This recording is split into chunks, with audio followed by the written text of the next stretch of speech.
good evening, good day, and good night. Welcome to Positive Break. Another liner flight today. We are continuing our around the world journey after a Memorial flight last week. So we're still in Nighthawk. And just for a switch up, we're going to do this in Microsoft Flight Simulator 2024. Hong Kong is looking stunning. I had some major frame rate problems when I was when I first started trying this out, and I think I've fixed it. I've made some adjustments in my graphics settings, so hopefully it holds. But yeah, I was getting like 10 frames per second. I don't know what was going on. I think I'm starting to hit one thing with 2024 though. With all the other applications I need to run for streaming, it's definitely starting to fill up my RAM, and I think that's part of the problem. So there's Nighthawk. He's in the A400 today. It's one of the default aircraft that you can find from Microsoft Flight Simulator, which is really cool. We got a few new memes as well, which I'll show off today. And then, of course, we are in the amazing Just Flight RJ100, Avro RJ100, which is just a fantastic add-on for 2024. If you're looking for a great little regional airliner, this is definitely one to check out. Huge hello to Nighthawk in Mississippi in the chat today. Good morning to you. And Vizulu Eyes, I love the name. Vizul Eyes. Hello, everyone, says Vizul Eyes. Well, hello to you, sir. Hello! There we go. I thought it was going to work. Yeah, we've got a few new adjustments. One thing you'll notice is that all of the memes now, and if you're looking for a list of memes, you can put exclamation mark memes in the chat, which I can do right now. It'll tell you all the little things that you can activate just to have a little bit of fun. We've got lots, and you know, I've got one for coffee time. So if I'm gonna go for coffee, I've got this one here. I'll be back. I love it. Got my coffee all set up here today. We are fully loaded and ready to go. We got a block time of 2 hours and 10, so I'm going to try and keep this relatively tight, if possible.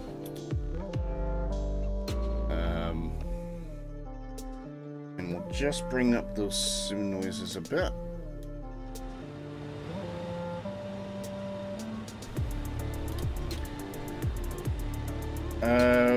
Route today, right? What's the best way to show this? I think I've got this up here, so let me do that.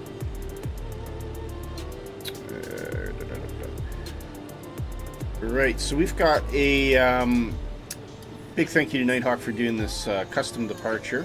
It's not quite rendering properly on the low-down map, but essentially we're taking off from runway 301, doing a slow circle around Hong Kong, which will be nice and picturesque, and then heading in a southwesterly direction to the tip of the Philippines over Loag International, then a southerly course. Runway winds today present for ILS 6 landing, so this is showing a 2-4 landing. It's up to you. There is a flight plan downloadable in the show notes. I will be doing runway 6 today, so I'll be coming out to around about here and then coming in runway 6 that way. Yeah, should be good. So, with no further ado, whoop, I really got to adjust the mouse sensitivity here. So I'm going to take the ground air off, and we'll start the APU here.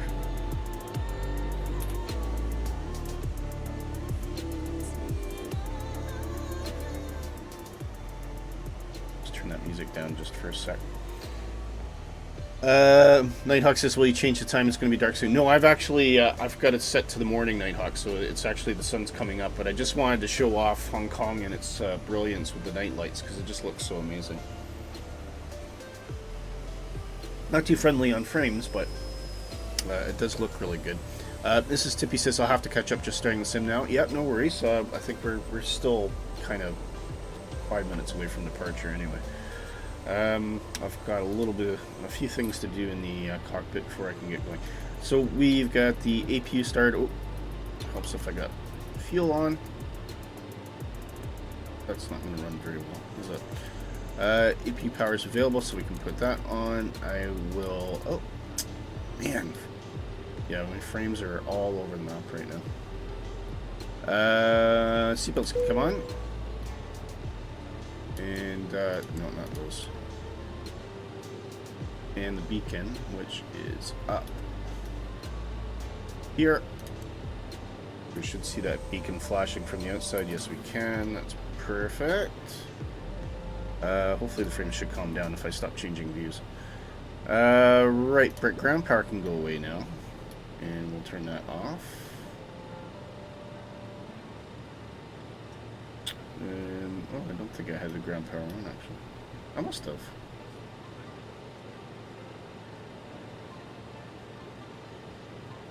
Oh, there. Okay. Now the AP's on, we can put on our DC pump as well. Give ourselves some hydraulic action. And we can push back. I'm just going to push straight back, actually. Oh, need to take chocks off first, though.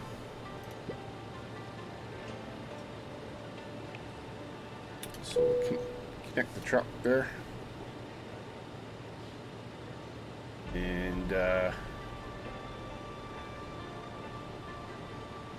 wait for that to get going.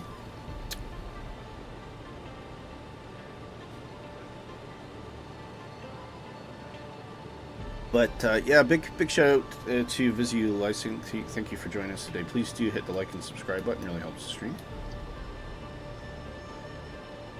Okay, that truck is connected, so we can take the brakes off. And we will begin a straight pushback. The Nighthawk's already taxiing out to runway 31 there. And while we're waiting on that, we'll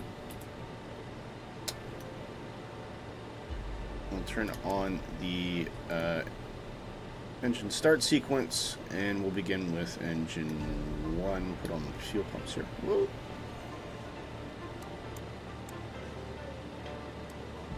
Yeah, the frames are really bucketing here. Hope this gets better. It's going to be a short stream. Right, engine 1, let's go. Waiting for that to hit 10.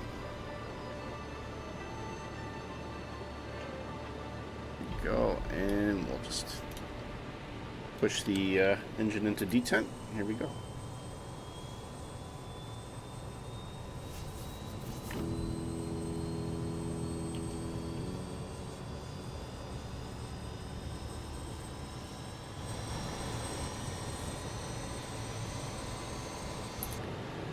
Okay, while we're doing that, I think that's probably enough pushback for us. So we'll cancel, and we'll put on the brakes.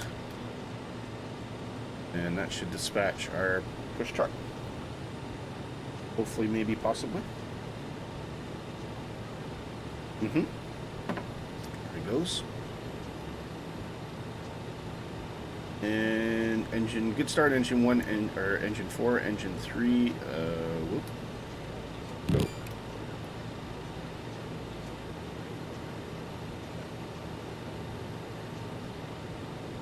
Waiting for N2 to hit 10. And detent.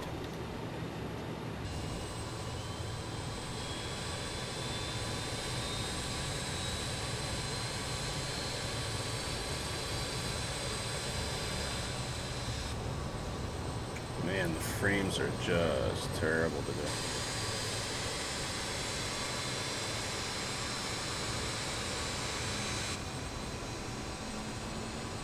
Well, I'm gonna have to make some hard decisions, I think, if this doesn't get better. Good start on engine 2. Yeah, this is all over the map. Alright, engine 3 is start, so engine 2.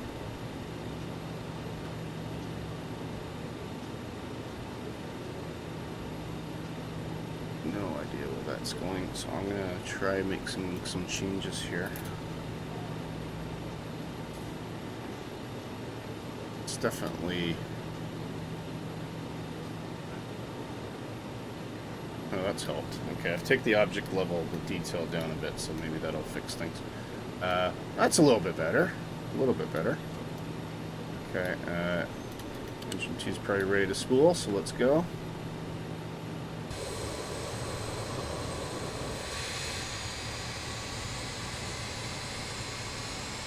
This is the problem because it's a new sim and I'm streaming, so it's not optimized. Whereas Flight Simulator 2020, I pretty much have it where I need it. So it's probably probably going to require a little bit of experimentation anyway. We've got a good start on 2 and finally engine 1.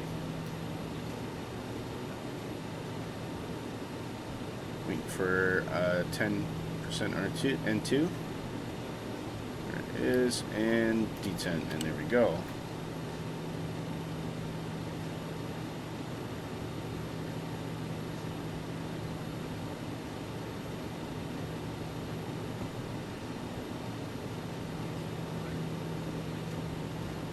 Well, I can see Visualize. He's in an A6 fighter. Ooh, that sounds interesting.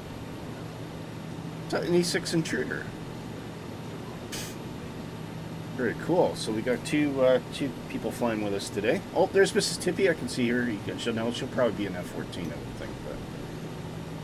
But okay, we got good start on engine 1, so that can come off. Everything goes off there, and switch on continuous ignition. Actually, we don't need that yet. Boom. What else do we need? So we put on our landing lights. Probably just one will do right now because it's kind of coming in the daytime here. And we can put on our hydraulic pumps for the engines, and also we're good to go. Pack should be on. APU, there we go. Probably going to be a little bit hot in the plane.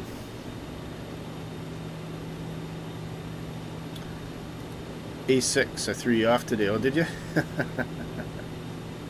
I see. Okay, I'll throw. Come on, as well. Quick flight control check. Yeah, my rudders are not working for some reason. I don't know why. This is another problem I have with 2024. Every now and then I get this issue with rudder pedals just not working at all, which is a bit annoying. So I'm just going to do a quick check.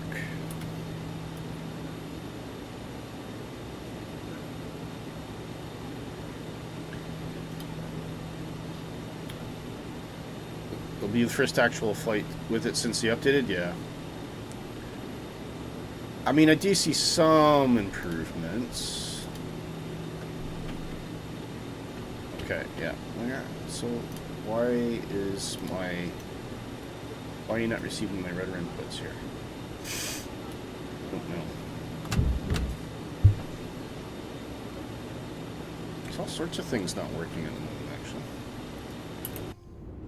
Sorry, guys. I just gotta check some control issues here. Controls.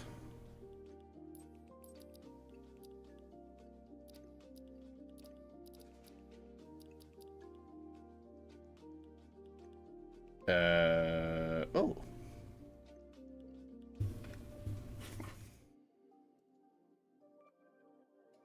Aha. Make a difference.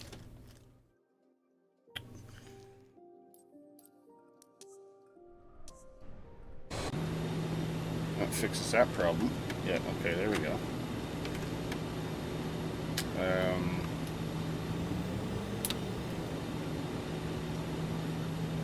Still don't have rudder settings though. So, sorry guys, I just gotta try and fix this. Oh no, I did check it because it is. It's just not picking up my controls. Ow!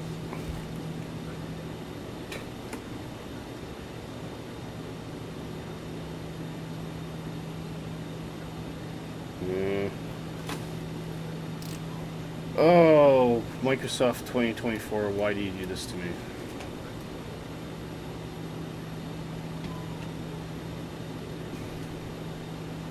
I have checked the inputs are working, so I don't know what's going on here. What is it? I don't know what rudders look like from the back. Yeah, I have absolutely no rudder control at all. Huh.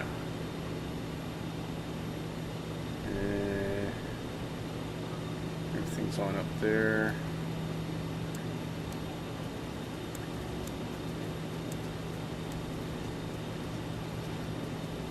It's very confused.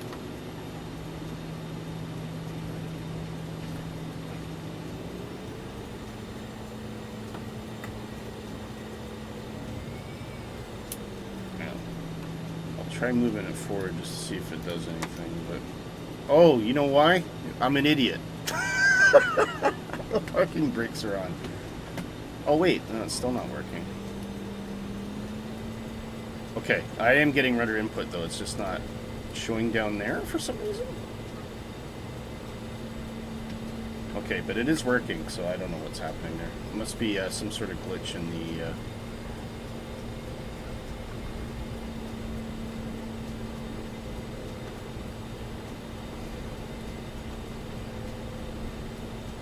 Alright. Anyway, that was a little bit of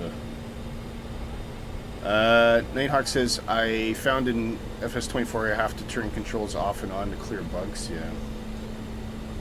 Yeah, it's not entirely stable for me. I know a lot of simmers don't seem to be having problems, but I have a lot of problems with control.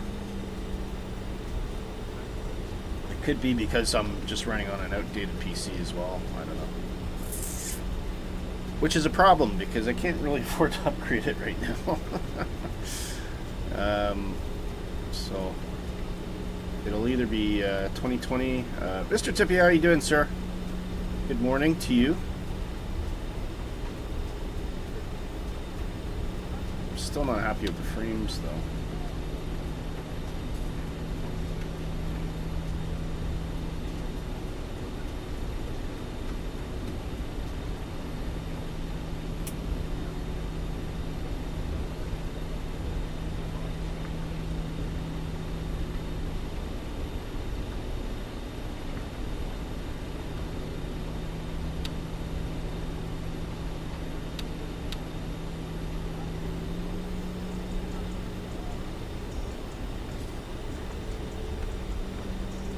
Okay, let's get things warmed up here, so we can probably put on our TCAS. That can come on, loading system should be on as well.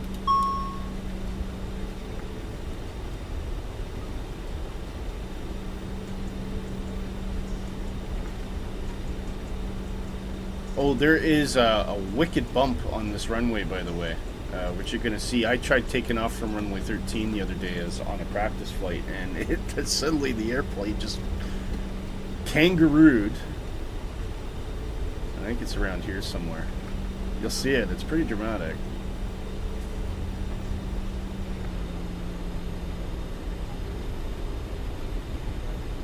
There it is. Look at that. That is horrendous. That's default scenery as well. Oh man. But it runs across the runway as well, so if you're taking off from runway 13, it's suddenly, I was doing a roll up, or starting to roll out, and then suddenly it just went whoop.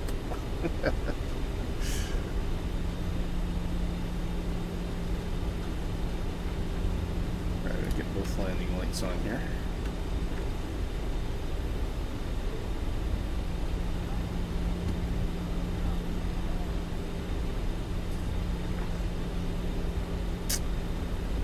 Ms. Tibby says, you're very sore and tired.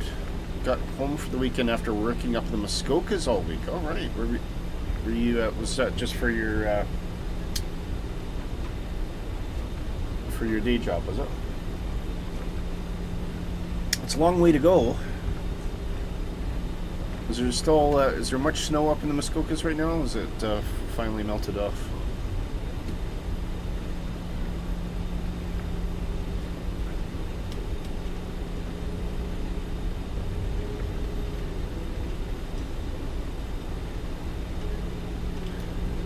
Okay, flight radar can come on now. Not that we're expecting much in the way of weather, but we'll put it on anyway. Flaps are set to 18. That is ready to go. TCAS is on. Initial takeoff speed is set. Initial altitude 9,000. I'll be going to 27,000 initially. I think there's some step altitudes, but 27,000 for me. Still about 3 feet up there, yeah. Yeah, it's amazing how much it can change from just traveling, 2-3 hours up north. It's really something. I guess they do get a lot of lake effect snow up there though too. Put the galley on. Oh, generator should be on as well. Come on, frames. Work with me here. It's going to be a bit of a choppy takeoff if the frames are going to be like this. And yet, I did this flight the other day. It was perfectly fine, so I don't know. It just seems very,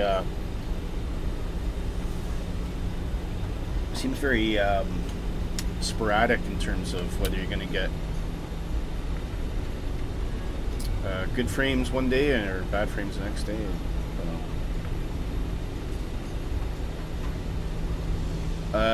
The very good clients, you've done some renovations in Whitby and begged me to go up so we can read. Okay, wow. So it must be some sort of cottage, I'm presuming, that you were doing, was it? Look at all these airplanes lined up. Wow, we got Nighthawk there in the A400. Visualize in the A6. Of course, I don't have that, so it's rendering as an A320, which seems to be the go-to jet for Flight Simulator. I don't know what it is, so I'll just call you a 320. And of course we've got Mississippi as well.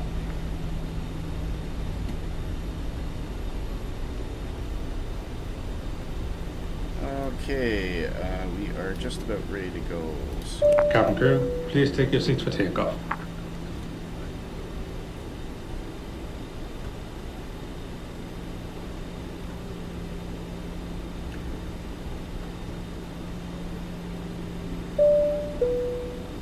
Cabin is secured for departure.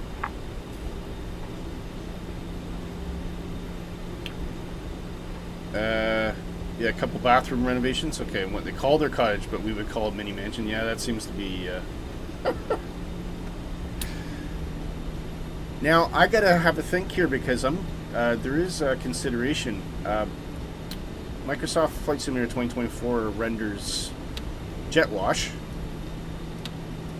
So I'm probably going to have to give Nighthawk a couple minutes after he takes off so I don't have any issues. So Nighthawk, I'm going to lock up here. Put on the brakes just for the moment. And I'll let you depart. And then we're going to wait in about 2 minutes just for any issues so that we don't have any problems on takeoff.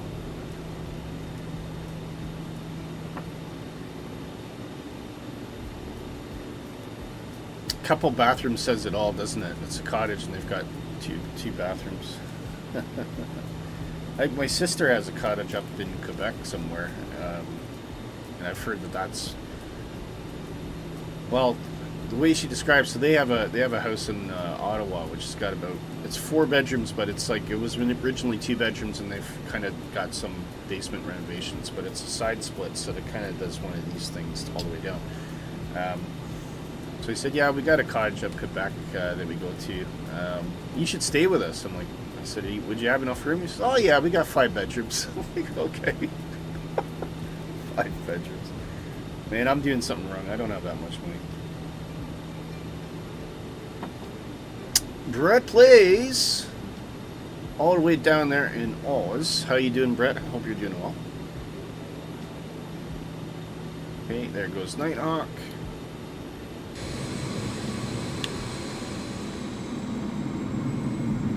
Chase him with the drone camera.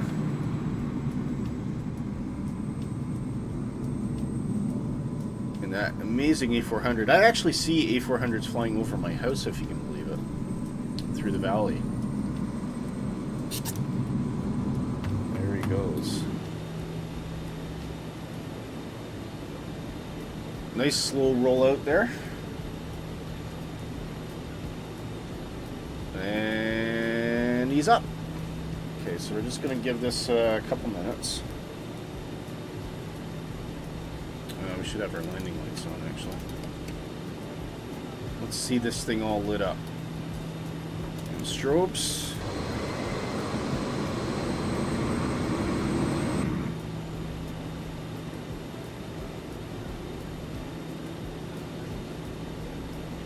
It looks like hold. Yeah, it is. It's the Nighthawk. Yeah. Okay. Brakes off. No brakes on. 50%.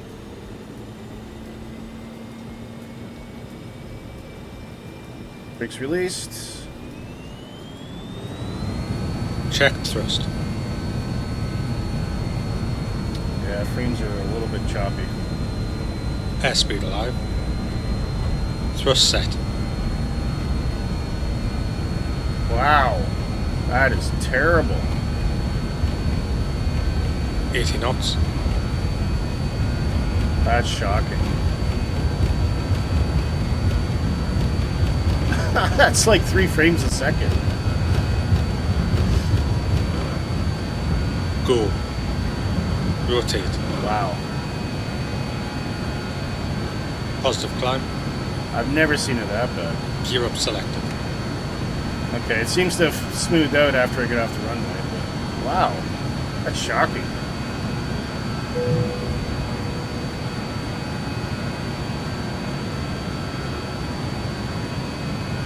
And up we go.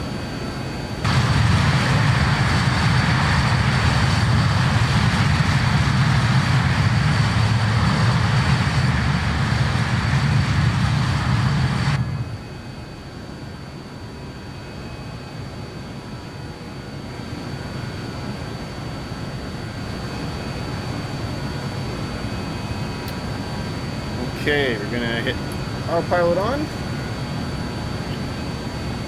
Level change.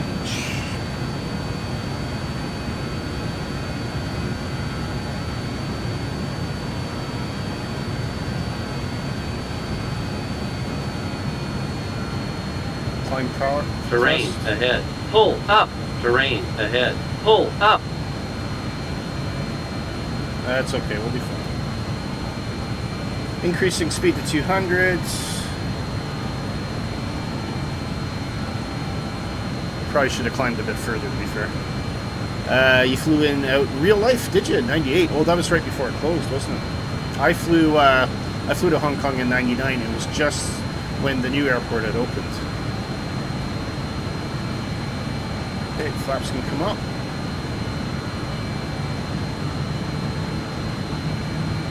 Oh, you're getting some nice views of the mountains anyway. Look at that. Oh, LNAV should be on.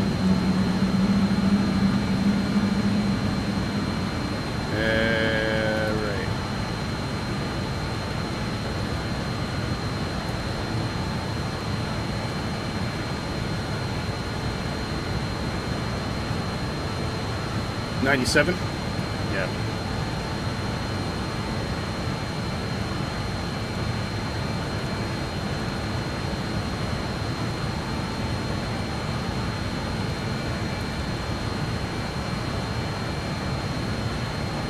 No. I think my FMS is struggling with these custom waypoints. Let's see what happens.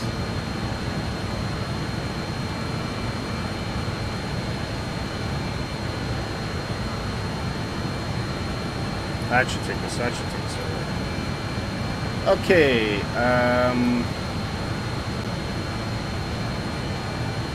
Got some comfortable altitude now, so I'm going to increase to 250.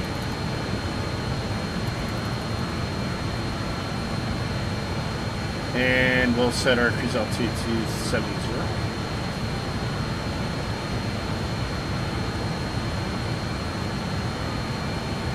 And we'll go max climb.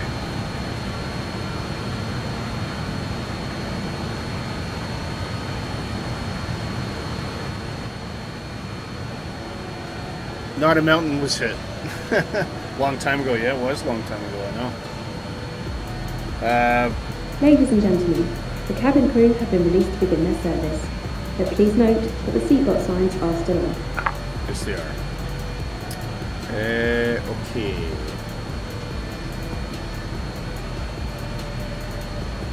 Right, I don't know what one waypoint from the next here.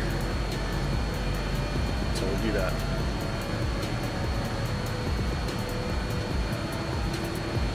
And I think we'll just take in some beautiful views of Hong Kong. Sunrise in Hong Kong. There you go. Nighthawk, what happened to you? Nighthawk's back on the ground. Uh-oh. I said I crashed the desktop.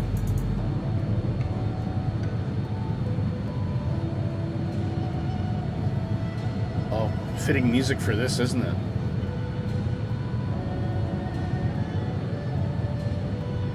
You hit an apartment building. Hey, that's what you get for trying to be too clever with your departures. What does he say? Aviate, navigate, communicate. In that order. Look at that. And this is why I'm so divided on Microsoft Flight Simulator 2024. It looks great. Like, it really, really does look great. The scenery is so beautiful. I just hope that they'll clean up some of the problems, because at the moment it's just, I'm having issues. And yeah, maybe my computer's outdated, I don't know. Have I tried the AI playlist generator? Yeah, I have actually. It's really good. Well, it's kind of hit and miss. I think my only issue is that it seems to not, the playlist doesn't usually end up that big. Whereas I think, but it does, it's cool. What I tell you what it really is good for though, Brett, if I'm looking for a certain kind of vibe, not a genre, but like a vibe, like, example, I did flying, right? Or sunset, you know, kind of obscure terms like that. What it tends to do though is it'll create a playlist. I might not like everything on it, but it'll point me in the direction of an artist who has a bunch of stuff that's very similar and stuff that I like. So it's helped me identify a few music artists that are really, really cool, and I've found it pretty useful that way.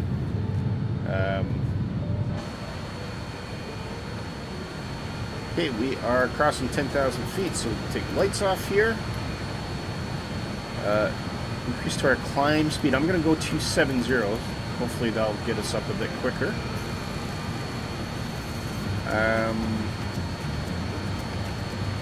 Just quick check below the line. Everything's fine there. And at this point, we can turn off our APU.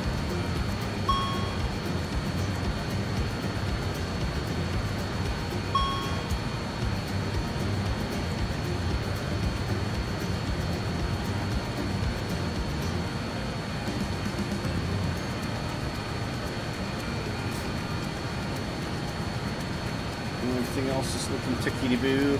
Sorry, I'm probably looking at a overhead sideways isn't probably the best experience for you guys. Okay. Very suitable music for this area, yeah. I try. Alright,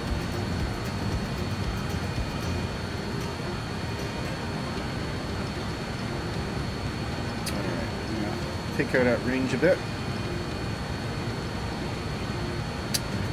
Settled into 270 indicated, and up we go to flight level 270.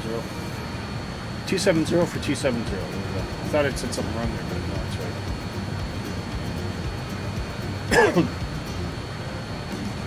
right. Don't forget we'll be doing news at cruise today, and I'm probably going to jump away on a coffee refill in a second. So, as always, once we're on the climb, everyone goes for coffee,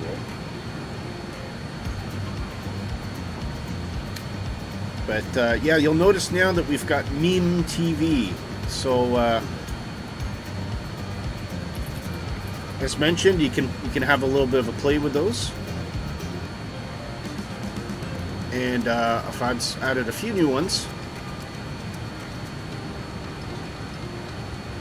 But rather than just appearing the blue, they now pop in on a slide-out TV. So I'll give you an example.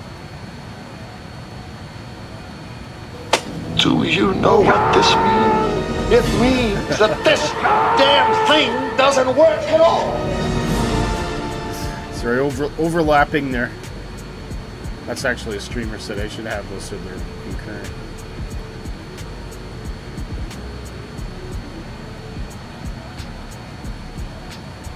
I don't know why. You shouldn't stack them like that. No, it's okay. I'll run that one again for you so you can see it. But yeah, in terms of the takeoff in the frame rate, this is probably a suitable one, I think. Do you know what this means?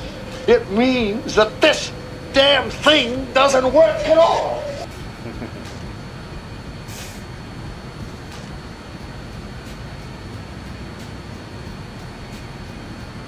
There you go.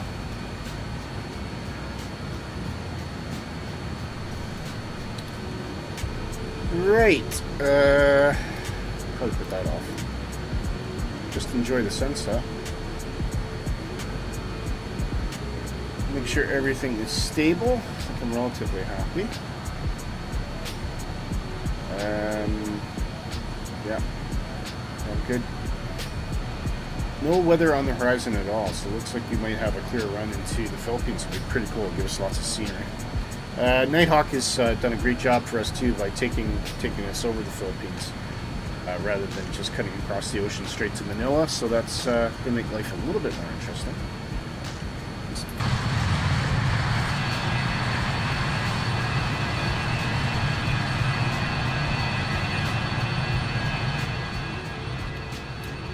And on that note, well, it's Nighthawk making his second attempt. On that note, I'm going to grab some coffee, guys, so I will be right back. And I'll see you in a bit.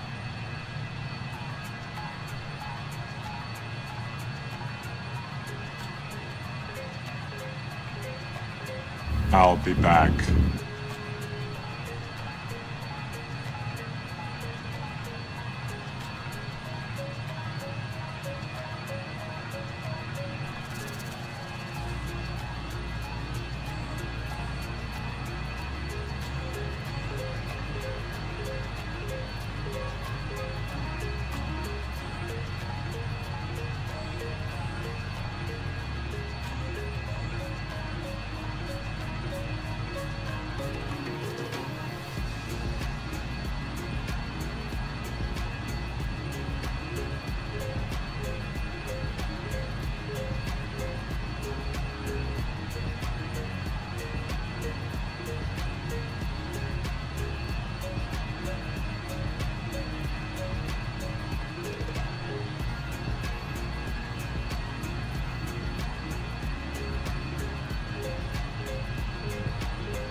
Back with you guys.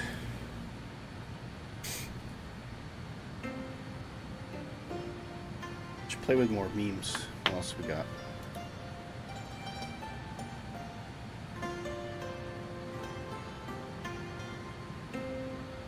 Yeah. This one's in honor of Nick. This is Nick's voice. Wow.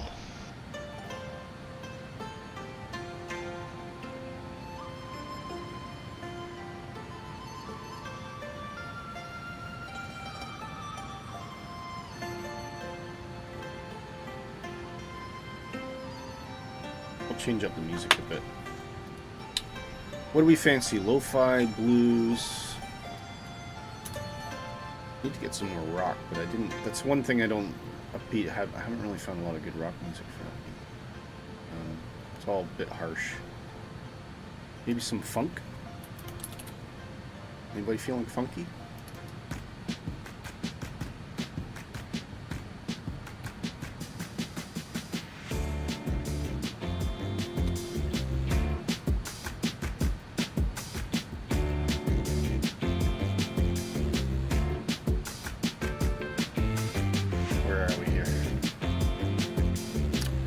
Skate. That's a good name for a wave, isn't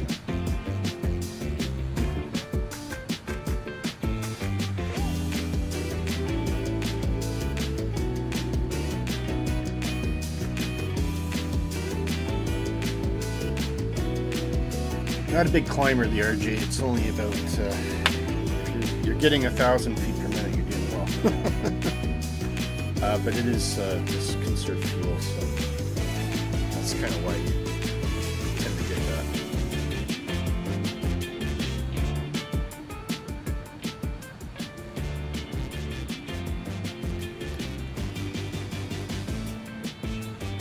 that. And we got some news when we get up to our top here. Some really, really exciting news about hardware, actually. More than I've ever seen at one time since I've ever been a simmer. I've never seen so much flight sim hardware being announced all at the same time. It's a bit nuts. And wait till you see the thing from Wing. Oh my god. It's going to have a lot of people very excited.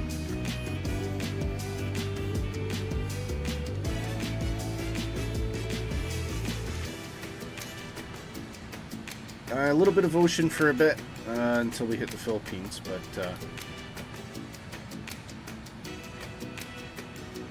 see where everybody is.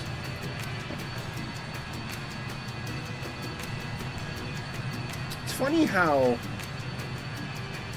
I've got visualized. I've got data on, but Mississippi and Nighthawk I don't. I don't know if that's because they're friends. It's all very subjective, isn't it? But I do like what 2024 does really, really cool is that the further people are away, they start to fade out and they're a bit smaller, which I think is really cool. It's a nice representation of the distance.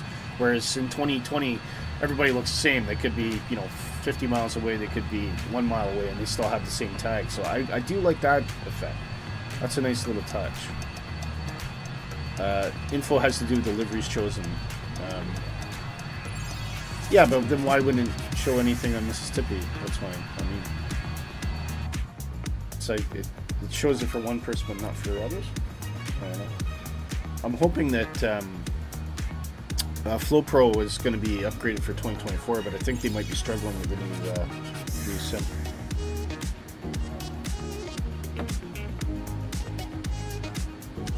You're in the Brett Plays livery, are you? I wish I could see it.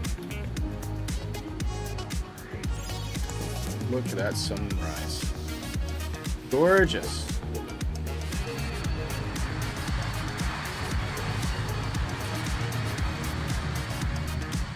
Oh, see clouds up ahead though. Our hopes for good weather may be dissipating. We'll see.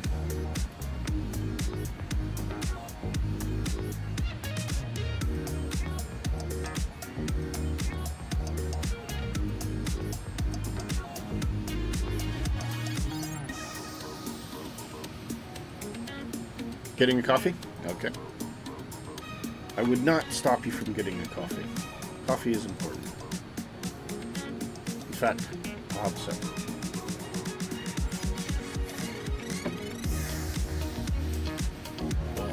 It's starting to get a little bit warmer in Scotland today. It's the winds died down, which is nice because there's a couple days where it was really sunny, but the winds were so strong that it just kind of evaporated any kind of heat.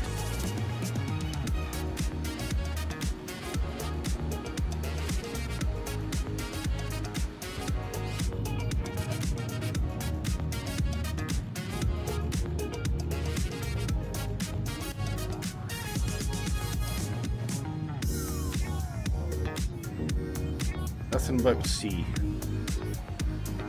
and cloud.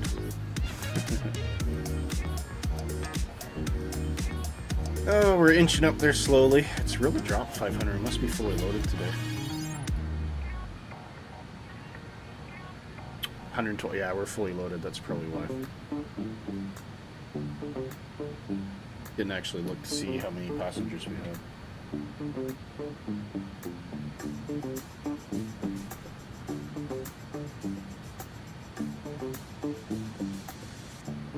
Well, if it's going to be fussy, I think I'm just going to pick this up to 280 then.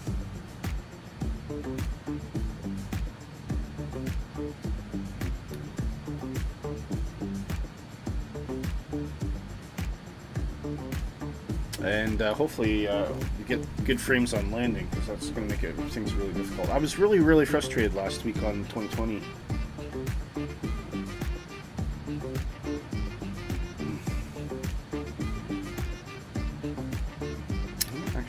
Turn off. I don't know.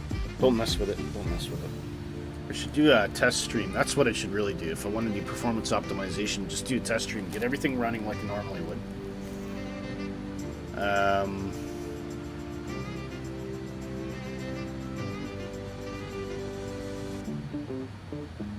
Get everything running like I normally would and just broadcast and see if I can try and find a sweet spot.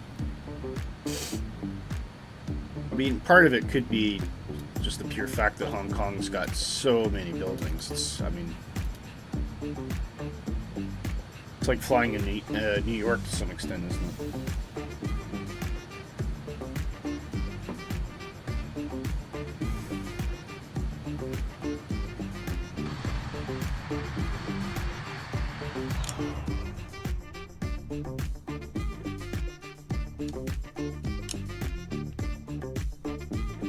What have I done? Help!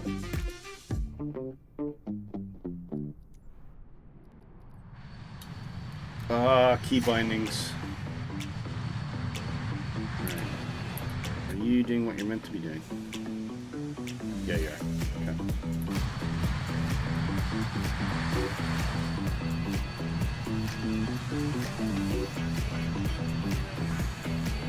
What is going on here? I don't have any up or down translation. I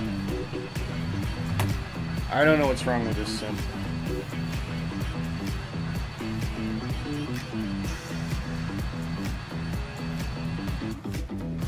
Oh, probably because it was on the wrong thing.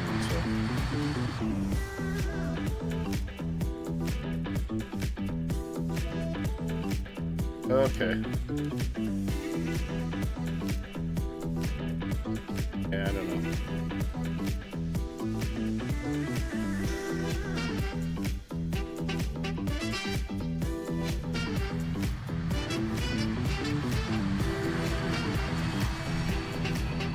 There we go.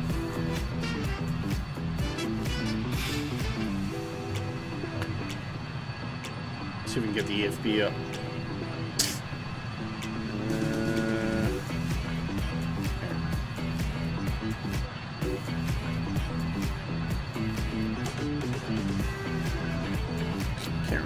How to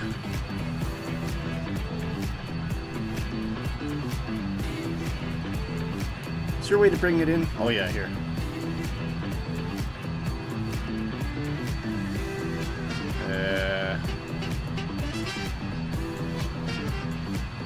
Okay, that didn't work.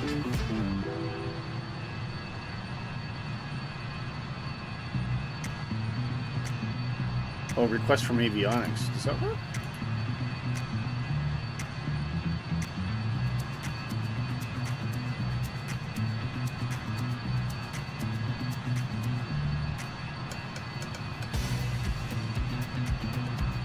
I don't know.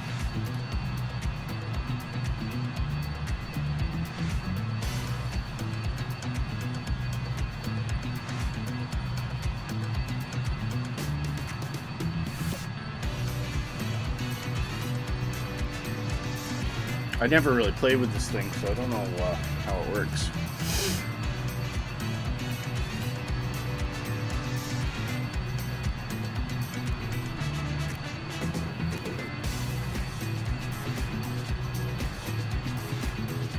There we go. Oh, that's cool. It shows traffic as well. It's not brought my flight plan in, though.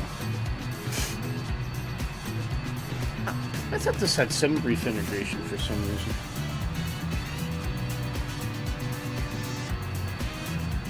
Maybe not.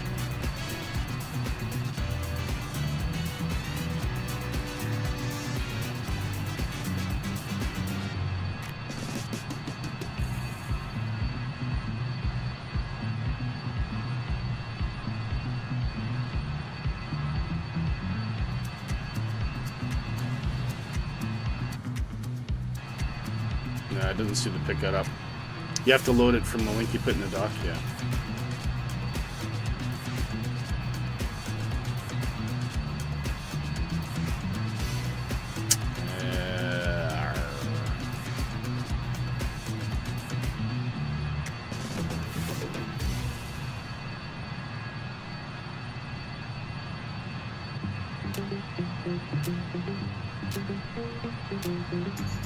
That didn't work either. What the heck?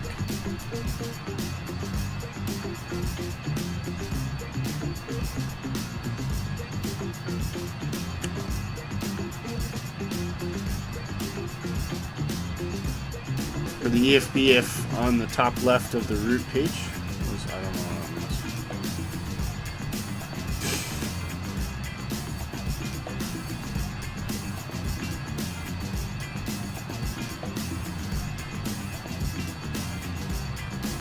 No, oh well, it shows us where we are roughly.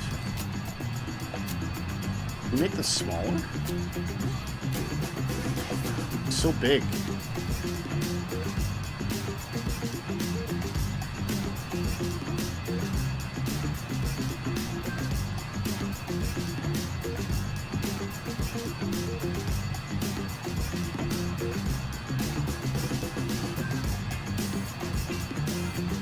This is stupid. Was that a swear? I'm gonna change music. Not feeling as funky as I thought it was.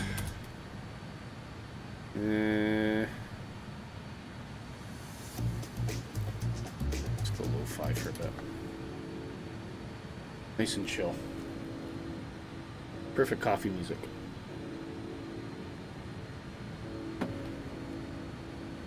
I was going to say that's what she said. Well, there you go.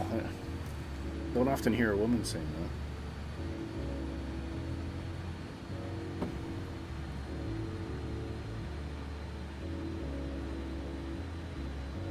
Oh, I think we must be at cruising altitude. So take it up to 0.7.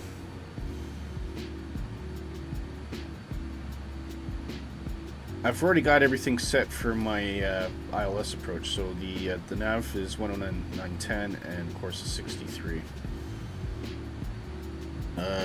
Ms. Tippy says, when I put this, usually because I want to say something not very family friendly. Within reason, within reason. Innuendo is always welcome. I've seen it all. I've been a channel mod for several YouTube channels. Still am. I think still technically am a mod for EasyJet Flight Simmer.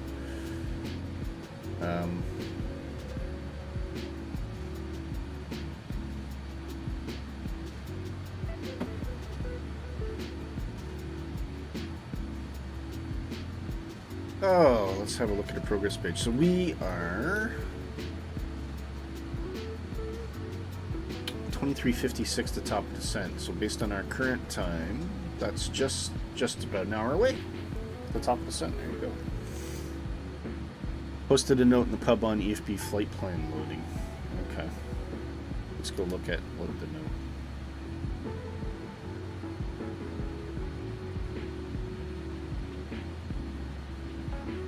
If you logged in the flight planner and loaded the flight plan, the link and it should be there. All right. Yep.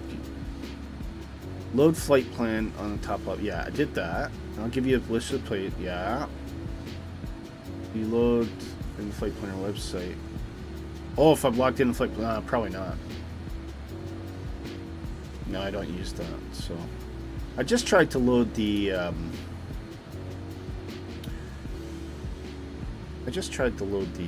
What do you call it? The actual file.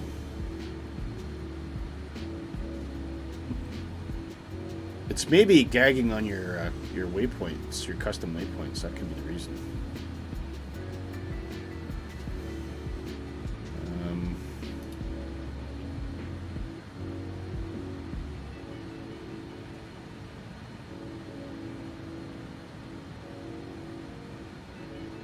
Or there's something in there it doesn't like, so it's just kicking it. That's possibly why. Not a big deal, but it just would have been nice to see the route. Open. Oh, there we go. That's now worked.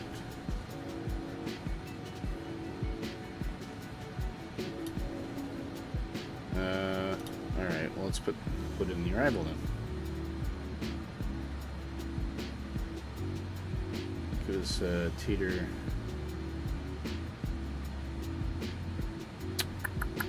3R.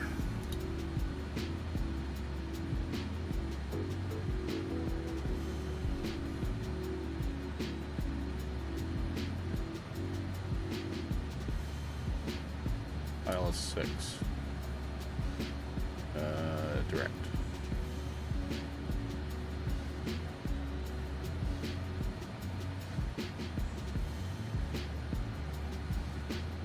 Oh, one thing.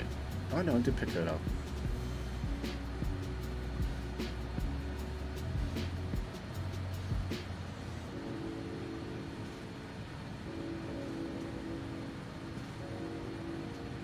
So what do I do now? Do I have to save it?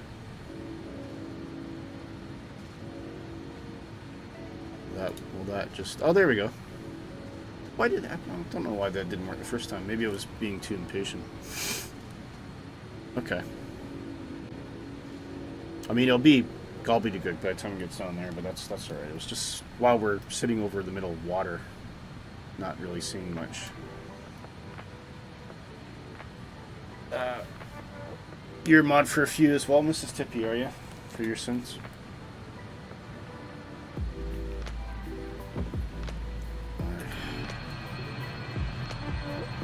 Oh, there you are. See ya.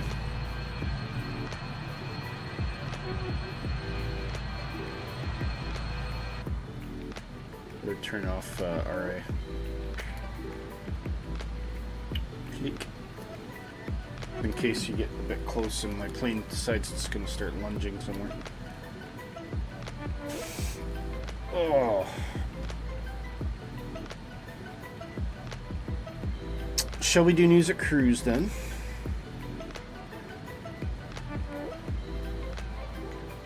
You got a coffee now? Now you're going to catch up? Perfect. Well, we're just about to start the news.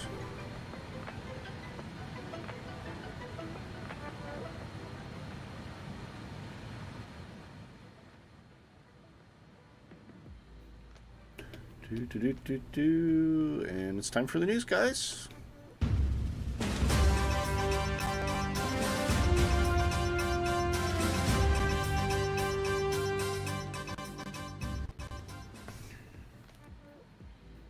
Lots of stuff to talk about today, so we'll go through it. Miltech, if you are a helicopter junkie, you'll be really excited about this. They're coming out with the MH60. I think this is the Blackhawk?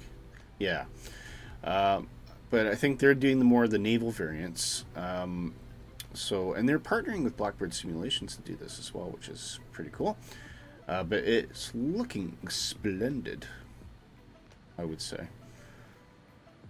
And I'm not sure if it must come with like a custom aircraft carrier or ship or something like that you can land on, but that's looking really good. So keep an eye out for that. Backwood Studios, love that name, have released Hell's Canyon. This is a place on the border of Idaho and Oregon. Very mountainous, very pretty. Just to give you a wee sample, that looks really cool, doesn't it? Look at the detail on the rocks. And I guess, yeah, there's a little airstrip there, so if you like your bush flights, this is probably something to look at. Oh, I love that. That's nice. Hat Point. It's one of those fire lookout towers, isn't it? That'd be a lonely job, wouldn't it? But yeah, it's looking really, really nice. So if you like bush flights, that's certainly one to keep an eye on. Infinite Flight has this thing called Autopilot Plus. I was kind of trying to get my head around this. So if you want to do a flight and it's like a long haul, what they do, as best I can understand, is allows you to exit out of the Sim's main menu while your flight carries on behind the scenes. It stores your flight on its server while you do whatever you get to done, and then when you're ready you can resume. You can select continue flight in a mode on the main menu. So I think what this is basically saying is you can start your flight, take off, I think shut down the Sim, turn off your computer, go away, come back, and it'll keep track of where your plane would have been had you been flying the whole time, and then you can continue your flight and take over. Now, I mean, okay, it's neat. I think it's cool. I think what it doesn't necessarily say is whether this is going to work with like VAs and stuff like that. So I think, if you're flying for a virtual airline, you're trying to log hours, I don't think this is going to fly. But yeah, I guess it's cool. You start a flight and you do want to do one of those super long hauls from like Sydney to London or something like that. You could probably do it that way. It'll also pause the flight when you're about 30 minutes away from your estimated time of arrival too. So I guess that'd be like a pause at top of descent or something like that. But yeah, it's an interesting utility. Some people might really like that. That's cool. Aerosoft, not a lot of great news coming out of Aerosoft these days, but this one's actually pretty encouraging. The CRJ, which I think most people will agree is reasonably good. Is it the best? No, but it's reasonably good. They are now bringing this into 2024 compatibility, which is great, and it looks like they've made a few updates and improvements to it as well. It has been, I would say, for 2020, as far as aircraft, the CRJ has been their best product. So I'm actually quite delighted that they are focusing a bit more time on improving it and bringing it into the new sim. Ooh, a lovely new EFB there as well. Because it's a great little plane, and it's the only CRJ in the market as well, which is a key thing, right? So huge kudos to them. I'm quite interested to see what that V2 update is going to look like. I do have the CRJ, so we might give it a go. Might give it a go and see what it's like. IL-2, man, I didn't think IL-2 was still going. Now, you might remember IL-2 is the Stormovic series, which was a combat simulator based out of Russia. This is an enhancement for Korea, and the big focus on this is bringing in trains and train models, I guess. So as you're flying around Korea, you can see all these historically accurate trains hauling stuff around. I would imagine these will be missions too. So like here, it's hauling tanks. You need to go blow up this train so you can't get the tanks to the front. But it looks really awesome, doesn't it? And it's trains is not something that you see rendered particularly well in flight simulators, but my gosh, this is absolutely fantastic. Really, really looks the part. You even get the, the moving gears and everything there. That is really something. So that's kind of neat. If you're an IL-2 fan, that might be something of interest to you. PMDG, they are testing the 777 in Microsoft 2024. It is getting very close. There was a big update with Sim Update 1 to the WASM, which has helped unlock quite a few things for them. And that's great. I mean, I think a lot of people will be very excited. Personally, I want to know when are they going to upgrade the 737. Unfortunately, I was chatting with Shane on his stream the other day, and someone had mentioned, I think it might have been Brett, that Ralph Randazzo has said that there will be charges to get any of these birds into 2024. He's talking about an upgrade fee. He's not giving any specifics as to what that is. I hope it's something reasonable, because it is a bit of a money grab. I know that they have a captive audience and they could possibly get away with it, but yeah, Ralph, if you're watching, make it sensible, man. A lot of people spend a lot of money on this. Haven't had the 777 very long. I'm sure they're not going to be too keen on spending a lot of money getting it into the current sim, but they got to recover their expenses, so I do understand. Inabuilds has announced London Gatwick. It is a very well-known airport. Not a lot of detail in terms of it, but we're seeing a little bit of detail on the surrounding buildings and various billboards that circulate the area. I would imagine that is that a moving screen? I wonder. Oh, that could be quite cool. Great airport to fly in as a simmer. In terms of being a passenger, I hate the bloody place. It's not my favorite airport, but it is a very famous and popular airport. So you've then got Drzwicki, however you pronounce that, have announced Western Sydney International Airport for Microsoft 2024. So I take this as another airport in Sydney, but that is looking pretty cool. And I don't think that currently exists anywhere, so this will be a new airport available, and that is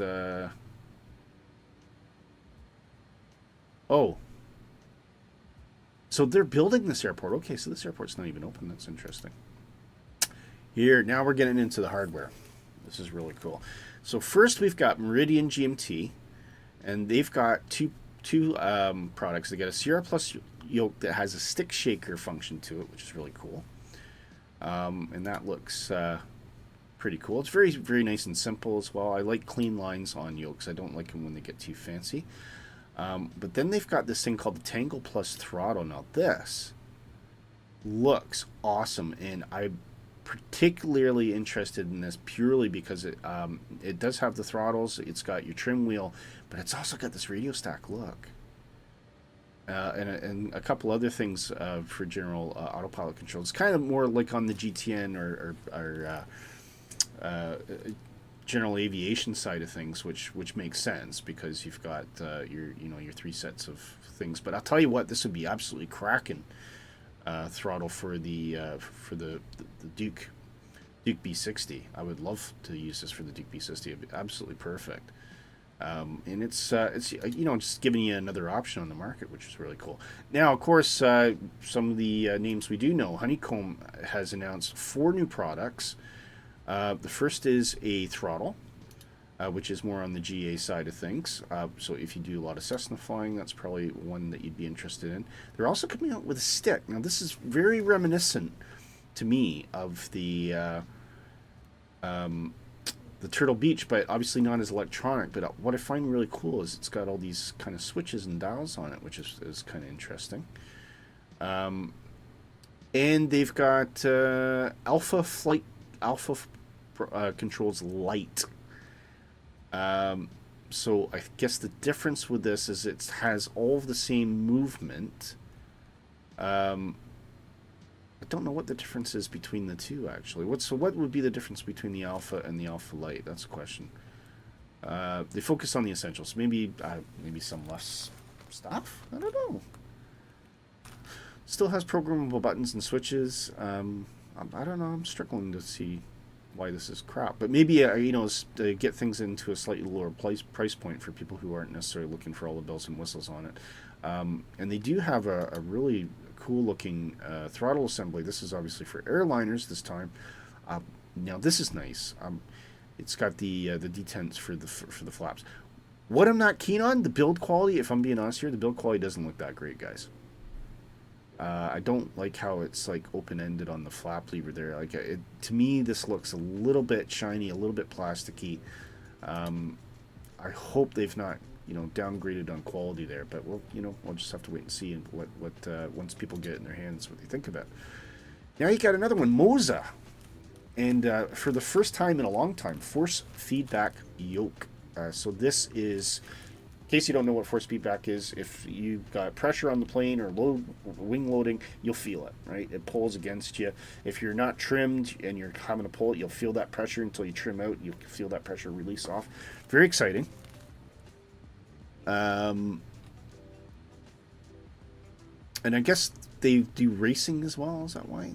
So I don't know why that says racing there. It seems somewhat not relevant to not relevant to Flight Simulator, but maybe, I don't know. I mean, it's just their stock thing. But yeah, it's cool. It brings a force feedback. Now this is the one I think you're going to find really cool. Wing. Look at this beast. Look at this thing.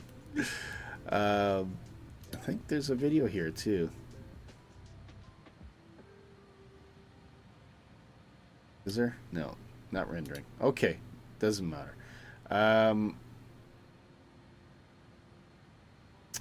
So they've got this massive thing, which is called the Cyber Taurus, which is got integrated rudder pedals. It's probably going to feel awesome. The build quality looks really good too. That looks like it's all metal. And finally coming down, you see some other products here. I can't really try and zoom here a bit for you. So we've got a throttle assembly, looks very similar to the Thrustmaster Airbus modules. You've got, oh, it sounds like I got dogs home. You've got an Airbus brake and flaps. Now that looks really good. I like this. This looks nice. And of course they all link up together. In terms of building your own cockpit, I mean, this is solid. This is solid. This is a step above what Thrustmaster is doing, right? So I'm very interested to see between the two of them. And I mean, the prices aren't bad, really. I don't think. If the build quality's there, I mean, $107 US, $108 US is what's that be about 105 euros or about 100 pounds. That's pretty reasonable, and you can really go a long way to building your own cockpit. So yeah, it's pretty cool. Lots of hardware announcements, so we're going to keep an eye on all that stuff. Anyway, that is the news for today, guys, so we'll get back to our regularly scheduled flight.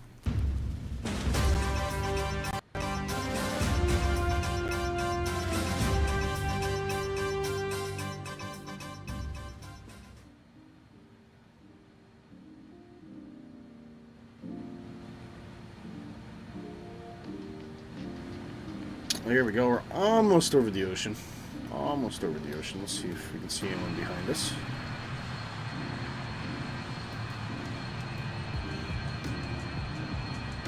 Right, guys. My wife, Mrs. Canuck, just got back. I just need to go speak to her briefly, and I'll be right back. But I'll leave you with some nice little tunes.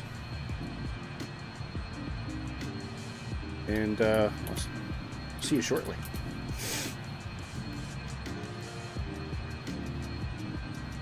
I'll be back.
I'm back, guys.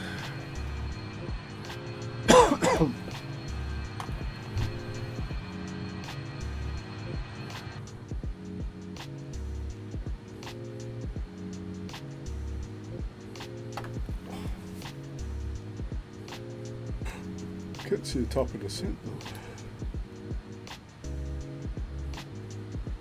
It's all the way down there.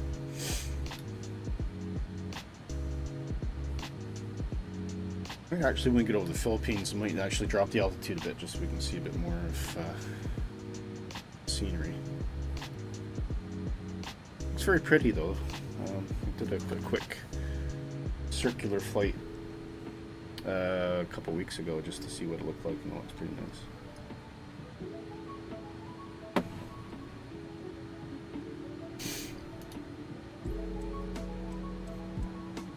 Everybody's still awake.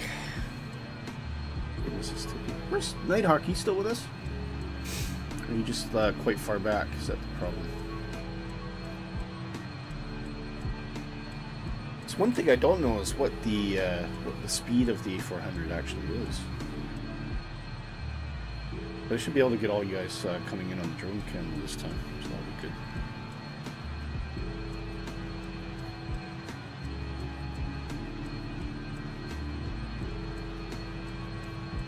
Just gonna open up one window, guys. Hang on.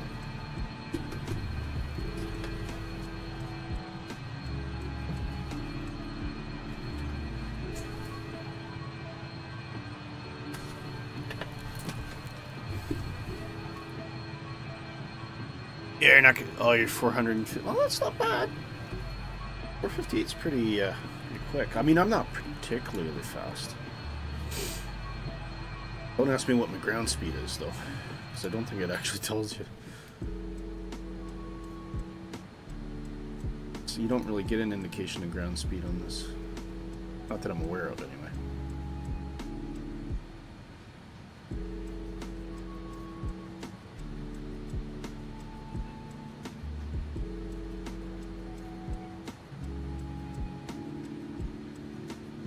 My banner says 400. Oh no, it's up there, isn't it? Of course, I forgot that. Or yeah, so technically you're matching me for speed anyway. A400's pretty quick. Eh? For a prop plane, that's not bad.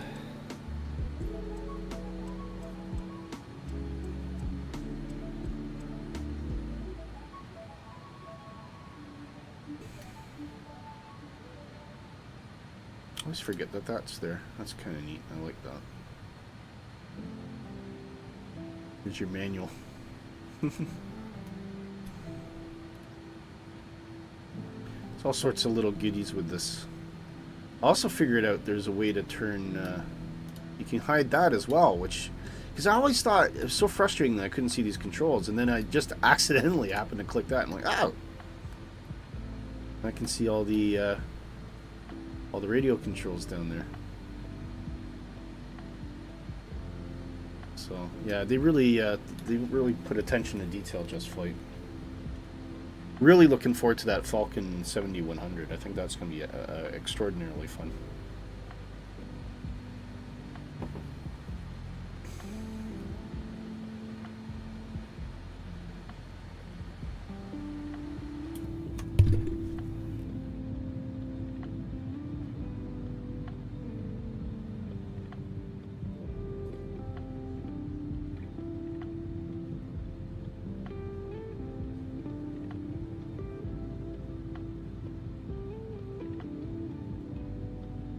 Oh, someday I'll be able to get a more powerful PC. I think I'm starting to reach the limits with this.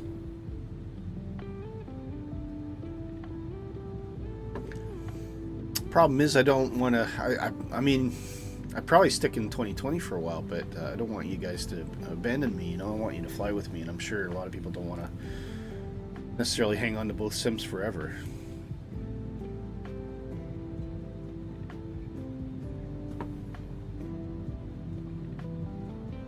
Wouldn't be, and the thing is, 2020 still looks really good, you know. I mean, there's definitely a graphic improvement with 24, but I don't think it's as dramatic as what it has been in the past.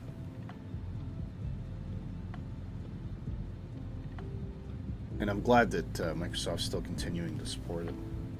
2020, I should say.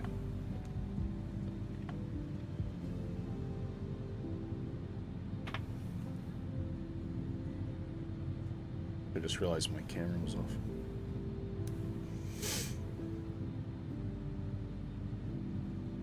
Nighthawk says, I will keep both for a long time. I picked 4TB M2. Oh, right. Nice. Yeah, I've got a 2TB, so I'm not...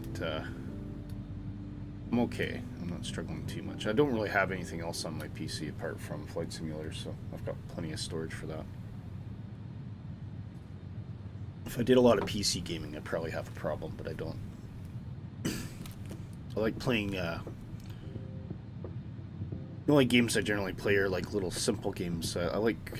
It's not quite the cozy genre. It's like little puzzlers. I've just played through one recently called Shady Side of Me, which comes part of Game Pass. I found that extraordinarily good. I like games like Little Nightmares and don't know if you ever played Limbo or Inside, you know, things like that. Stella, Planet of Lana. Just something I can kind of pick up and just it's kind of like a platform puzzler type of games. I like those. Things that make you think. You have to figure out how to get past certain things.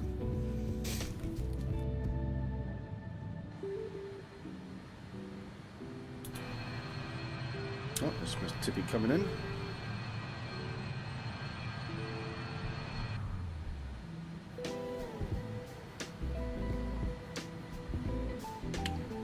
Take her down to 20,000 actually, since you guys are so far behind me.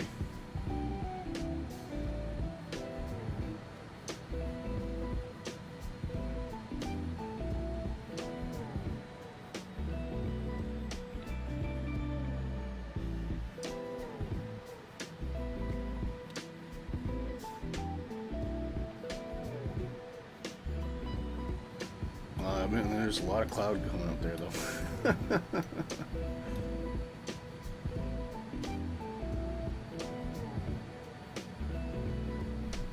Oh, that was weird. The plane just suddenly went up for no reason. Wonder why.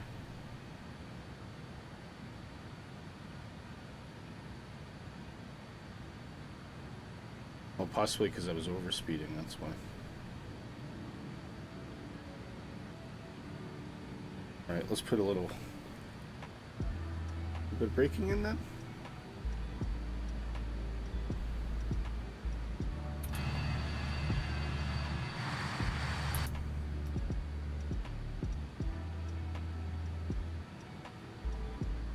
Or is, I think maybe the weather's just changed, that could be the reason. Why is this plane not slowing down? What's going on?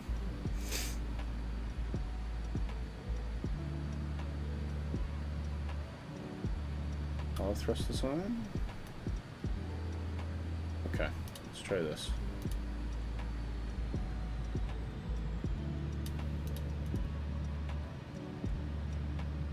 Be the level change. Maybe that doesn't work particularly well on descent.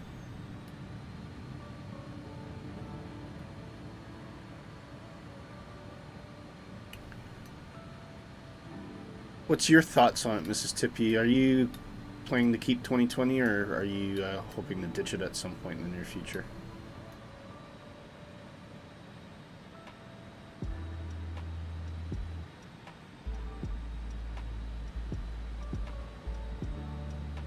I just realized I never let my passengers out. Ladies and gentlemen, the captain has switched off the fasten seatbelt sign. We'll see if You we are get- free to move about the cabin. We'll be like, I gotta pee. You're keeping it for now? Okay. You still fly with some... Oh, that's cool. All right. Well, that encourages me, so I'll probably continue to do 2020 then. I'll try and... I think what I'll probably do is keep 2020 for the airline flights and do... Well, even then, I mean, there's not a lot of VFR airplanes. I'm so desperate for Black Square to get the Duke turbine ported over to 2024, and in Just Flight to get the Turbo Arrow as well, because we don't have. I don't like stream planes. It just annoys me. And the other thing, which this is, so the marketplace is opened up now, right? And you can buy stuff in the marketplace, but it's all streamed. You can't download it. And I know that's deliberate, but man, that sucks. It's like virtual digital content, you know? I'm having a hard time getting my head around it. And I think there's an advantage. There's definitely a performance advantage if you're able to download a plane, right? It flies better. Visualize says, I'll keep it as long as the servers are up, so hopefully it could work. Yeah, I think they'll be up for a while. I do think. Nighthawk said the default Cessna 404 is pretty good. Oh, right. Okay, that's interesting. Something to consider then. But then, you know, because you can't download these things, other things don't work. So, like, I could be wrong. But I'm not sure if the PMS50 GTN 750 would be compatible with a streamed plane. maybe it could. I'm not sure. So yeah, I'm not the only one then. Everyone seems to like 2020. That is good to know.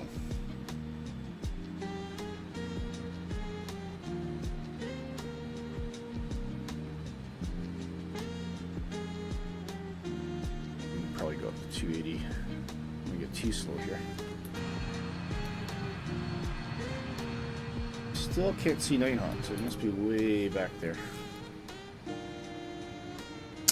Visualize says, I think they're going to make the aircraft downloadable in 24 soon. I hope so. I hope so, man. Because I think streaming's great for trying airplanes out. But I'll tell you the problems that I'm having, and maybe I don't have the fastest internet connection. It's not bad, but it's not like pure fiber. That's part of the issue, right? I find that sometimes avionics seem to break or they don't quite work because obviously it's streaming. So when it's running code on the autopilot or something like that, it's having to get that from the cloud, right?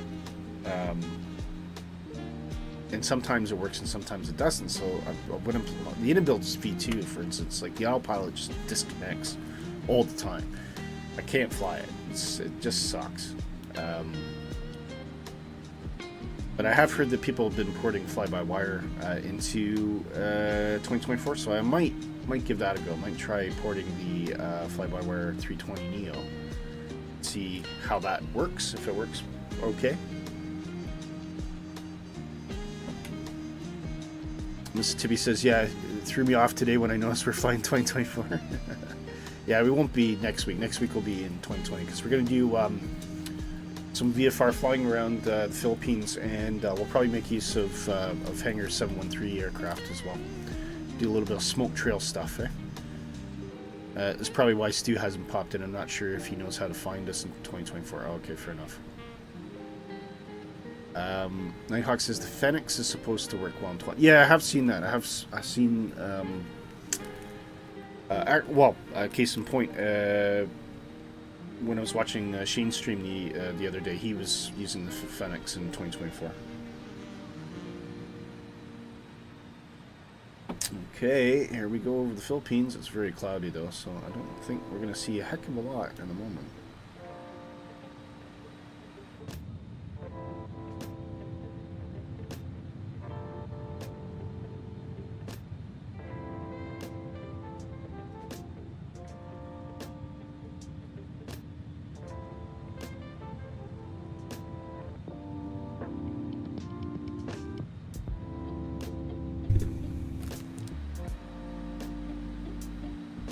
Turn the EFB off. Ooh. Oh no, that was an altitude horn. I thought the autopilot disengaged instead of altitude horn. It was really loud. It was like, ah! It scared me. Let's see, a little bit of landmass down there. There we go.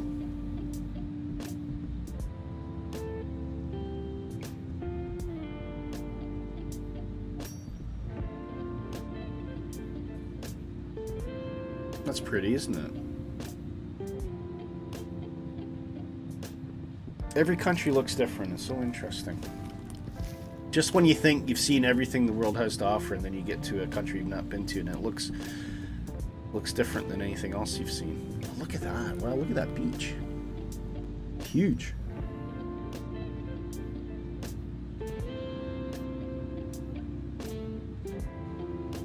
That's gotta be the biggest beach in the world there. Look at the size of it.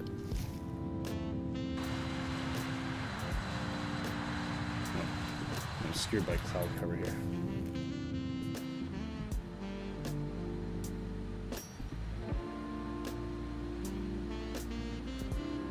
Take the range down a bit. Top of the descent shouldn't be far away. It did say 23:56, didn't it? So it's still about 20 minutes away.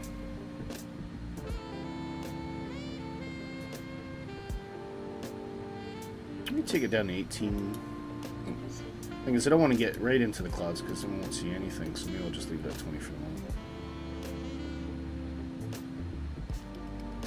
I have to take it out to 12,000. Let's take it down to 12,000. What the heck?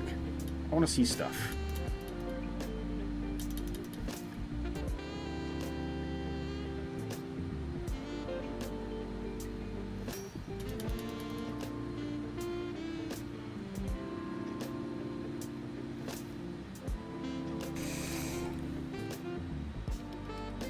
Why not?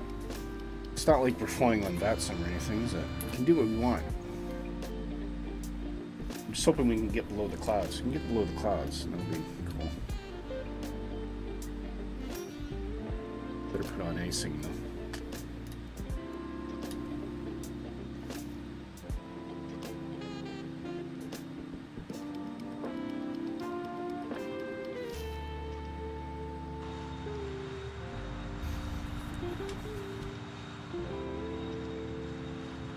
Oh, can't see anybody now.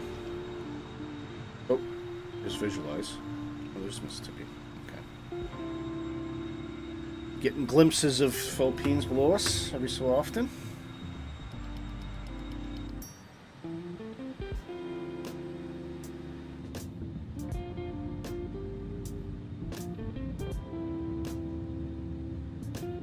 You're switching planes?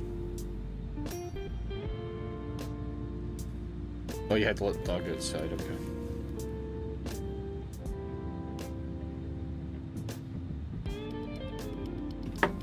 What kind of dog you got? I think he told me once, but I can't remember.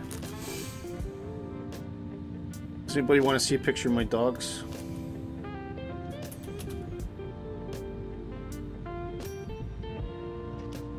I'll show you a picture of my dogs. Tell you what everybody post go to the pub and post a picture of your pets for me.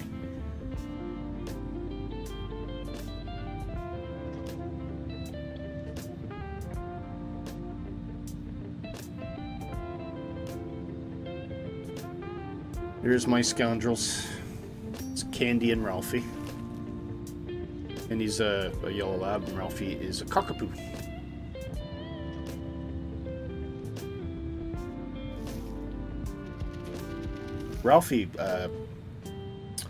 Ralphie's cute, but he's a little bastard. Honest to God. He's a mischievous little shit. Sorry for swearing, but he deserves it.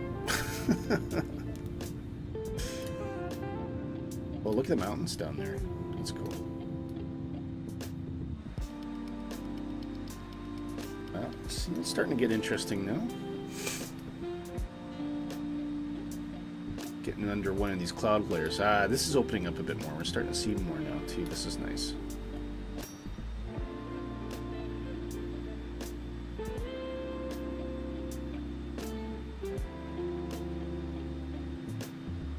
Very green.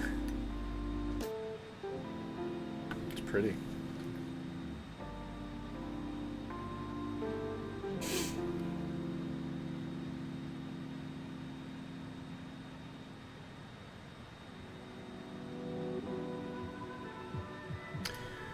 Alright, let's we'll do a few checks here. So our initial altitude check will be, oh, we're supposed to be above 16,000. Uh-oh. Alright, we might ignore that. I think we'll just stay at 12. Then 5,000 at Daggett.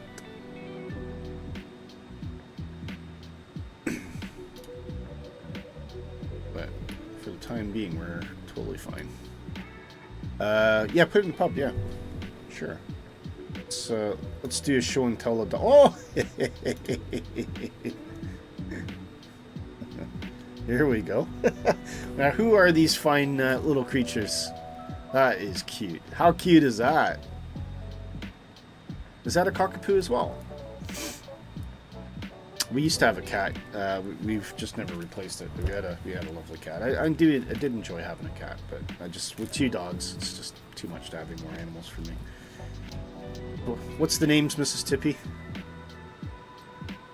How cute is that?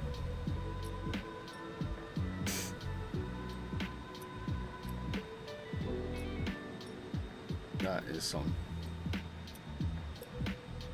Very rare you can get them both sitting in a basket like that too.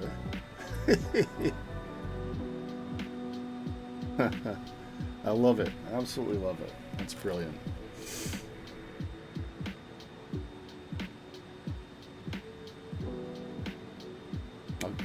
One heart for me. Mila. Oh, sorry, you were just about to tell me. Okay, hang on. Let me pull it up again.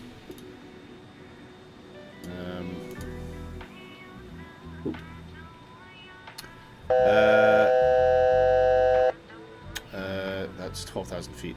Mila is your daughter's toy poodle. Oh, okay, that's an actual poodle then. Okay. And Luna is your other daughter's cat. Ah, okay. That's very cute. Oh, you can see my name in the distance, can you? Okay. Well, thank you for sharing that with me. I love seeing pictures of animals. That's cool. Alright, let's see if we can spot Nighthawk then.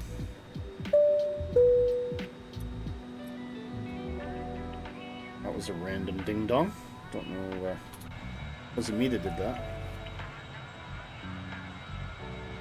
Let's see, can we see Nighthawk anywhere? It's possibly him off in the distance there. Look at that, though. It's actually almost a little bit dry. See, I never realized the Philippines was actually quite sandy. That's cool. I've lost everybody. Oh! He's visualized right behind me. Oh, cool. Well, I'll get to see you guys land today then. Which I don't usually do. Usually I'm the last to land, so... That'll be something new. Nice change.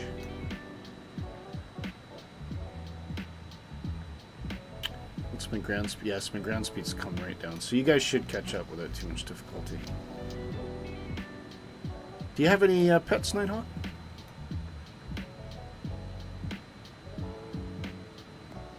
Oh, you're down low, are you?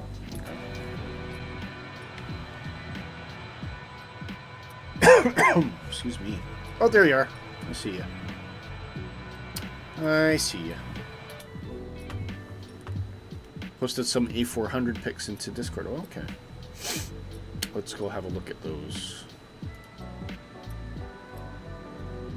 This is with the Royal Canadian Air Force livery, isn't it? Oh, yeah.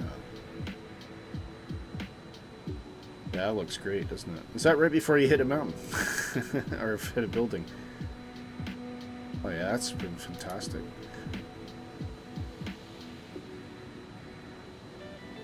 Beautiful colors on that. Does the, genuine question, did Canada buy the A400 then? Because I wasn't sure if they had or not. Yeah, that is looking... good. That's a great shot right there over Hong Kong. I love that. Very good. Very good. Very nice. Thank you for sharing those.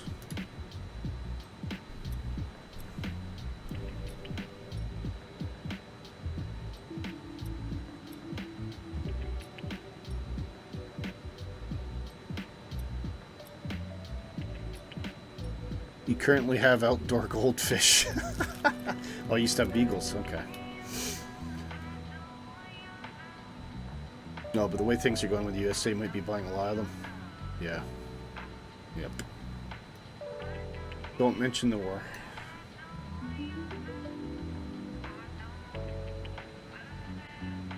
But the thing is, it's not just Canada. I mean, it's everybody. I think, unfortunately, UK's already kind of up to her neck in F-35s, but I think what it's going to do is probably it's going to hasten development investment in European-based fighters, because I know is it Britain, Italy, and Sweden are co-developing the Tempest, and I that's just going to continue, I would think, and well, potentially more Eurofighter Typhoons. But the problem is the aircraft carrier the two aircraft carriers that were built were designed for the F-35B, but I'm pretty sure that when they designed it, that if needed to, they could retrofit them with catapults and take off the ramp. So hopefully there might be alternatives in the future. I don't know, or maybe a new VTOL aircraft, which can't really see happening, but you never know. Yeah, it's just completely unnecessary, isn't it? All because of one man's ego.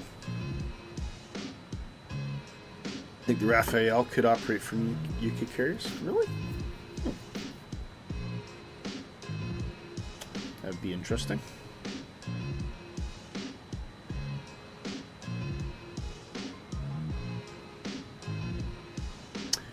Right, let's have a wee peek, shall we? Even that top of the descent's updated.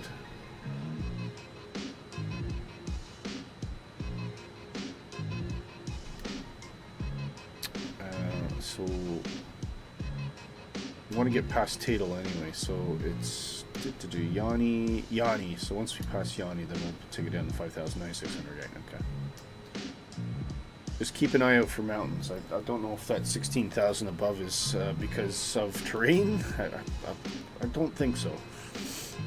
But I think we're probably okay at 12,000, but we'll just keep an eye on it.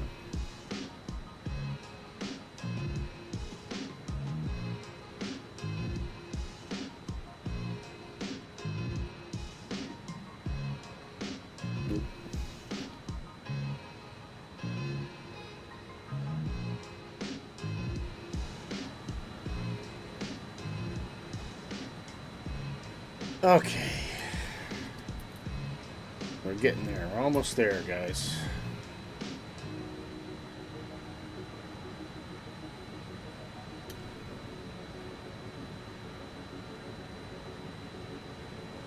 Look at those beautiful mountains there, though. Isn't that that's lush? Look at that.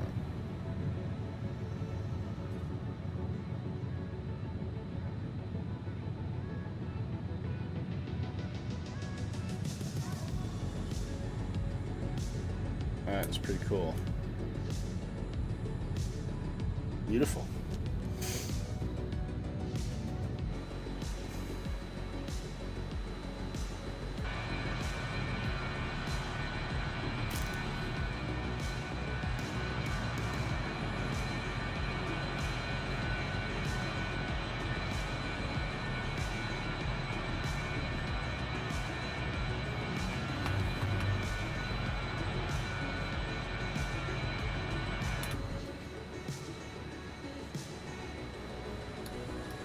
Okay.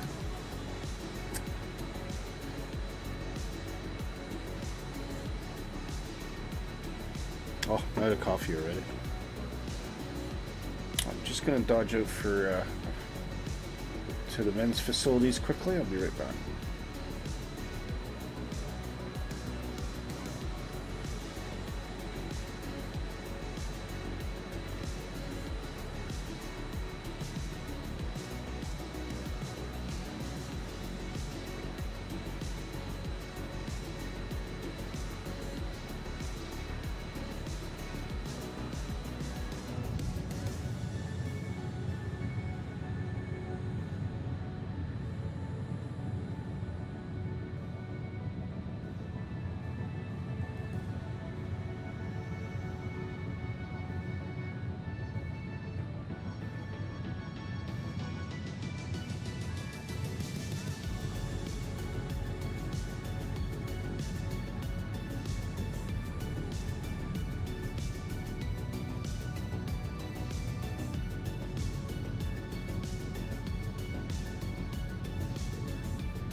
Okay, eyes are back.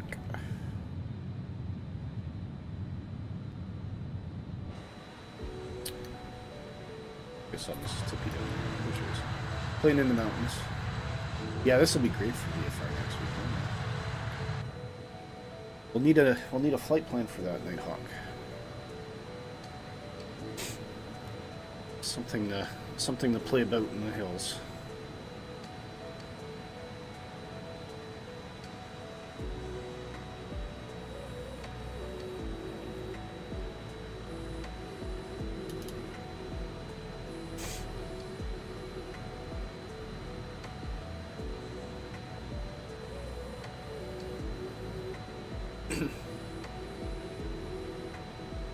Almost on our next waypoint here.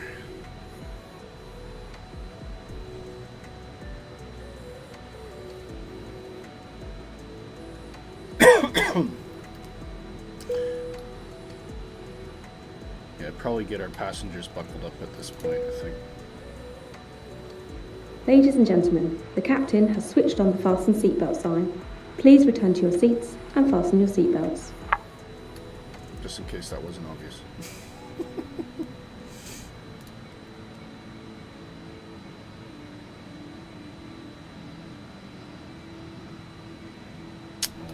Power up the old APU as well.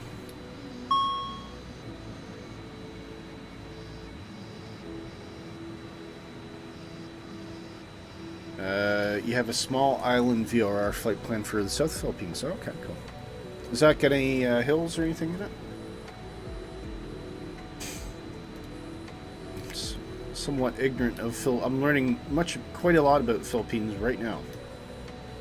Just looking at it. Looks amazing, doesn't it? Beautiful. Excuse me.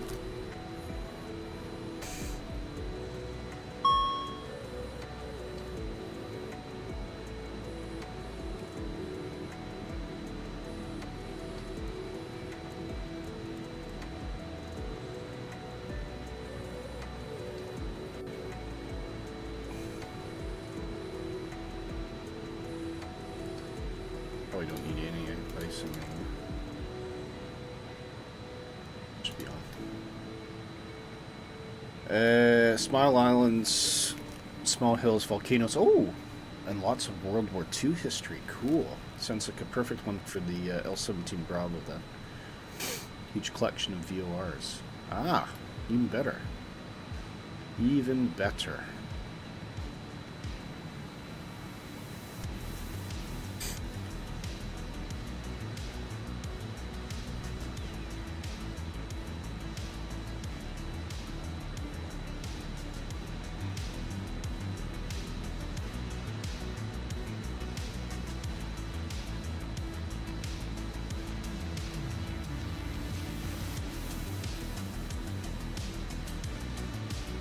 Okay, getting closer to our approach now.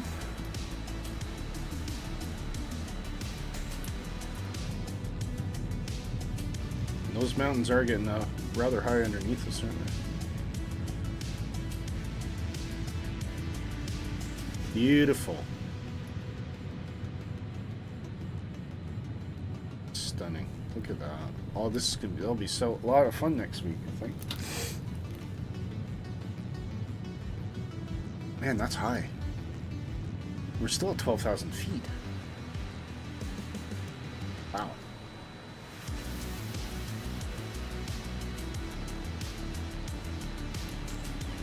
Once we get past Tato, we should be able to start dropping. But I'm just gonna keep an eye out just in case there are some mountains that we don't know about. Yep, you're playing in them? Yep. Good. So you should. So you should. Nothing as mundane as conducting an airline flight, eh? Look at that lake. That's cool.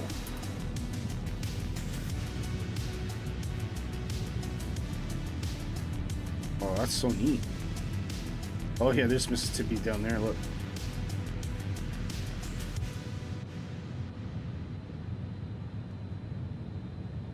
That's pretty awesome.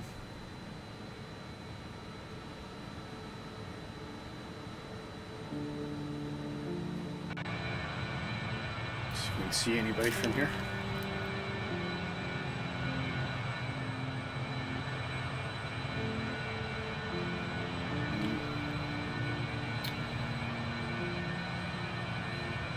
ongoing to straighten her out. Oh. Saw a message and an offer went. Visualize. Are you chasing after Mrs. Tippy?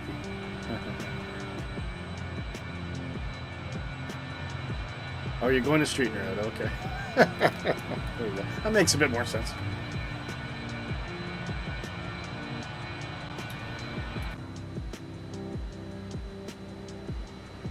It definitely goes, it's quite dramatic terrain changes, isn't it? It goes from mountainous to like absolutely nothing.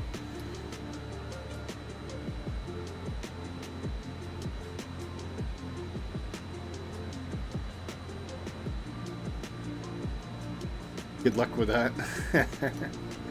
Them's fighting words, says Mrs. Tippy.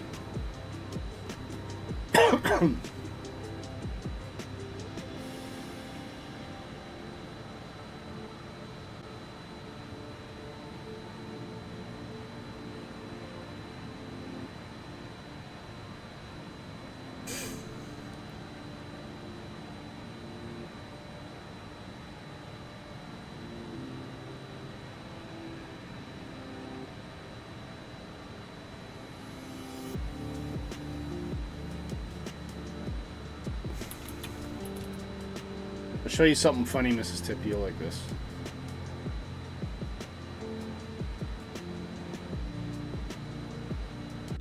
Let's see if we can find it.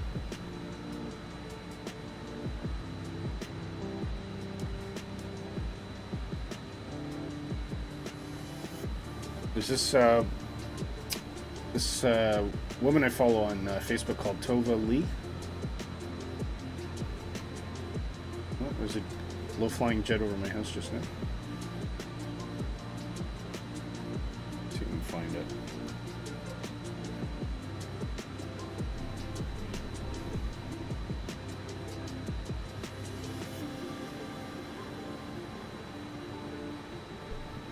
Oh, no, I might have deleted it. Oh, no, here it is.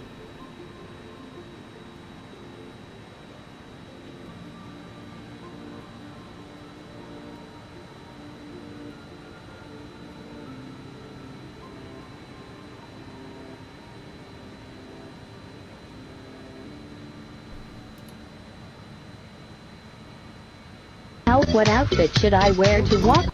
Sorry, let me start it again.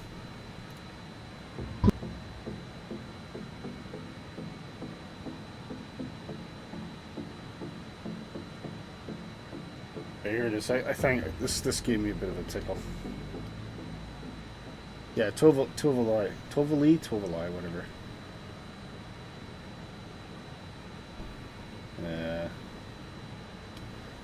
Hopefully you can see that. Here we go. Oh. Hey, man.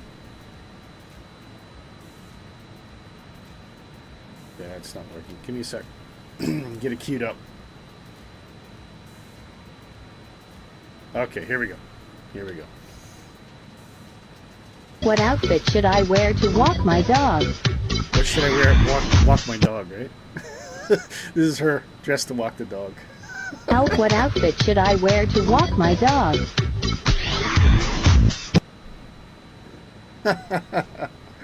I find her so funny. Anyway, I don't know why that made me laugh, but I thought that was funny.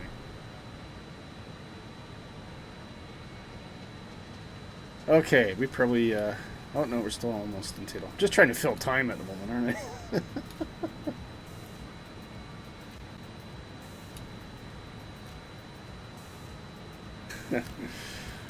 This is some utter crap on social media nowadays. I'm thankful that my daughter doesn't pay attention to any of it too, either. So I'm glad of that.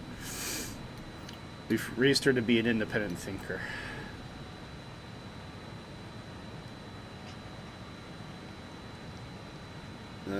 Okay, so what did we say? Oh, we gotta get past Tito and then we can start dropping the nose, hopefully. I don't see any mountains up ahead, but I'm just gonna be on the guard just in case.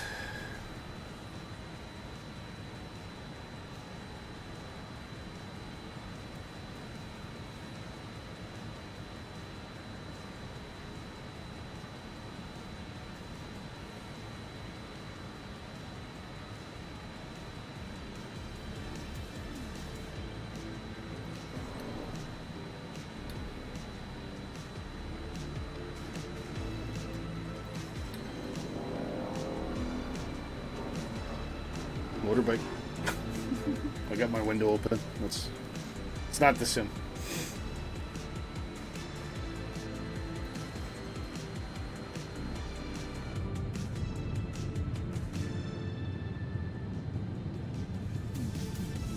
Right. Oh, approach speed. That'll be good, eh? And we'll go flaps 30 today. Which gives us 128 approach, so 133 plus 5. Once you pass Clark Airport, you'll hit mountains. Oh, and volcanoes. Okay. Okay, right. So I'll keep an eye out for that.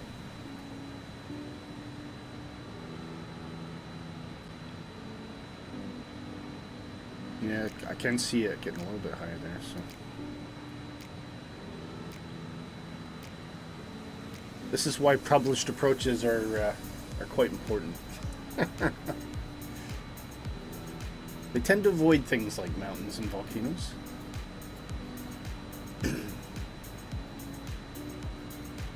Right, I think initially what we'll do is we'll take it down to 8,000.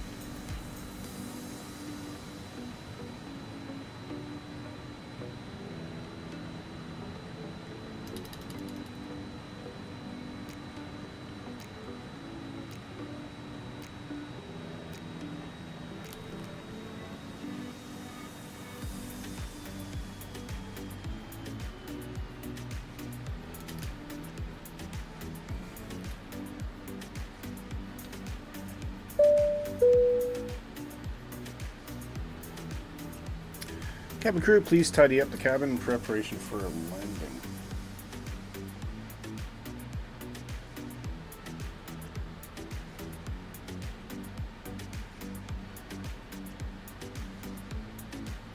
Right, elevation, that's what I need. I need the airport elevation for Manila.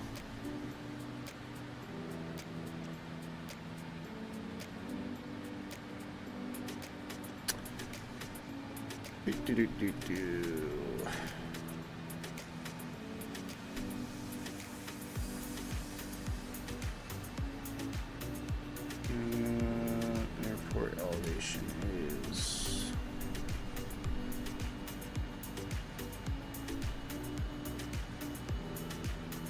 75 feet. Okay, that's pretty close to sea level.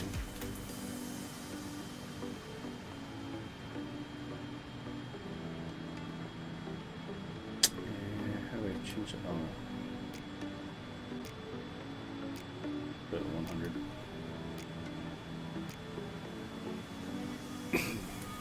Cool.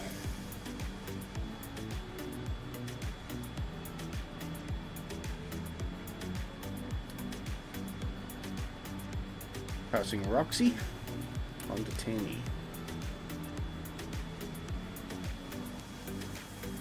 Keeping an eye out for mountains and volcanoes.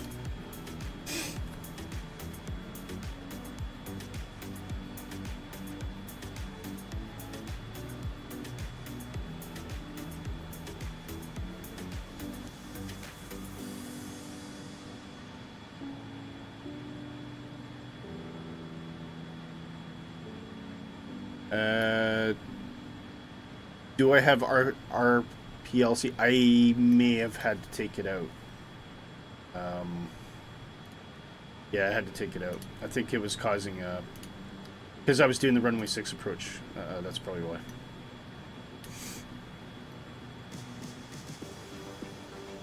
If there's anything you want me to look at, just let me know. I'll take a look around. Look at that. That looks like a volcano over there, though.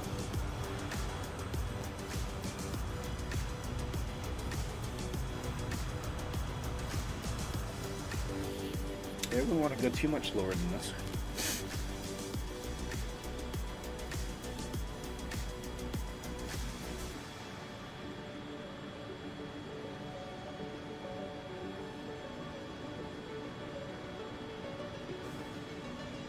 Look at that. Oh yeah, wow. Awesome. It's a very sporadic type of country, isn't it? Just flat hills, mountains, flat hills.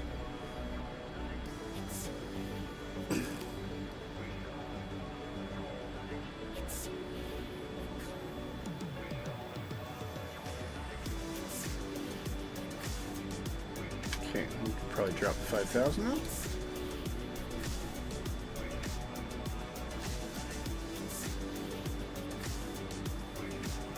To 6,000.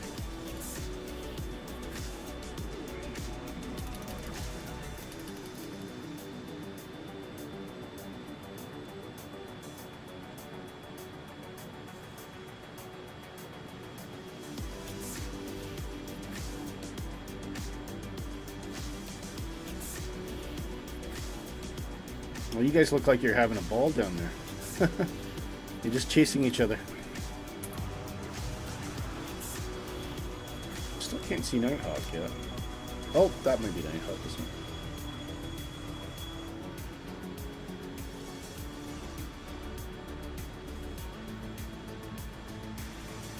Take it. That must be our RPLC, is it?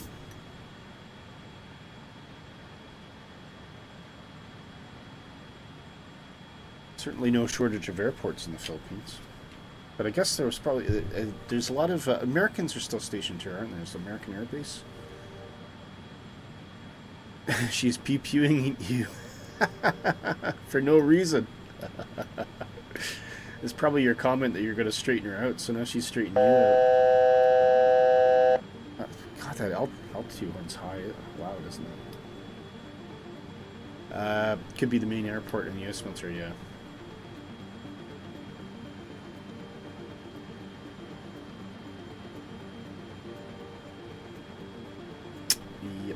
Yep.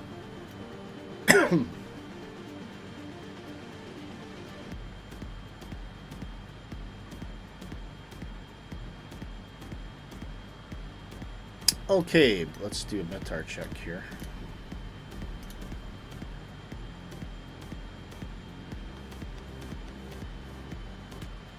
METAR is 101. 1012.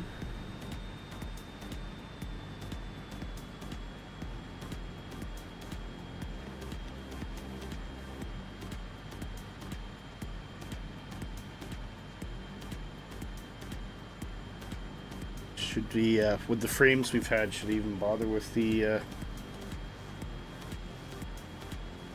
flight recording? I'm kind of hesitant. I think it's just going to cause issues.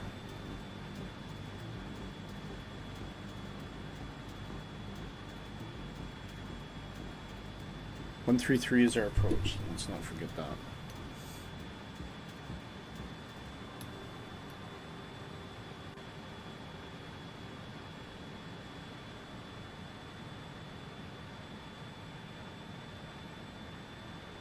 Look at that. That is really neat.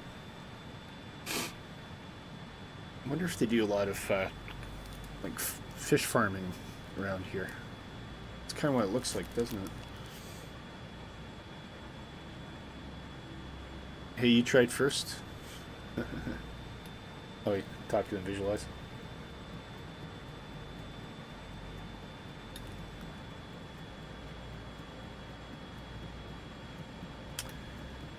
Okay, Yanni Daggett's where you want to be down to 5,000.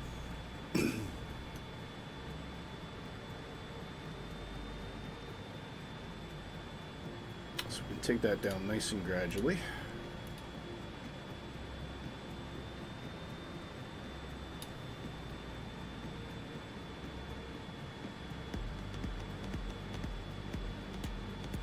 There it is.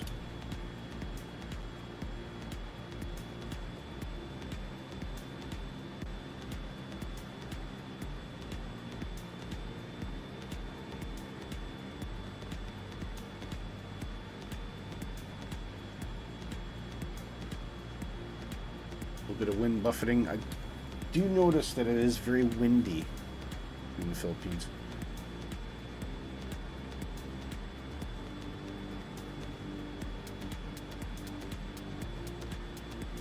Oh, there we go.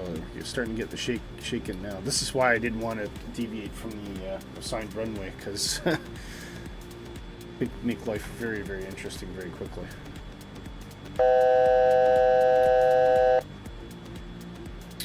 Okay. Getting close to our approach now. Still no indication of ILS yet, but we're still a little bit away.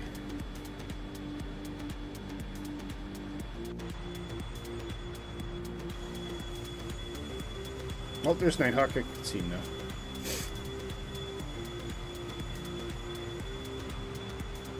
Yeah, look at that. It's oh, could be kelp or rice, maybe. Possibly rice. This rice is grown in water, isn't it? So.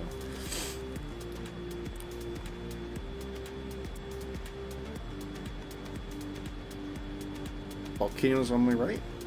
Oh. Oh yeah. Ah, cool.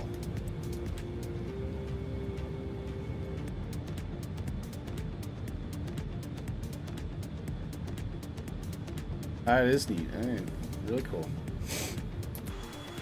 Hopefully dormant.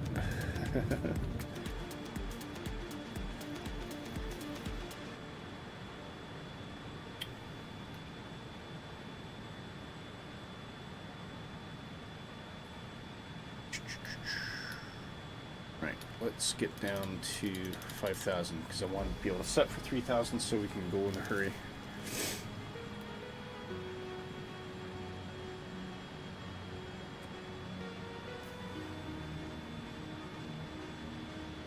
Definitely getting into the cloud now.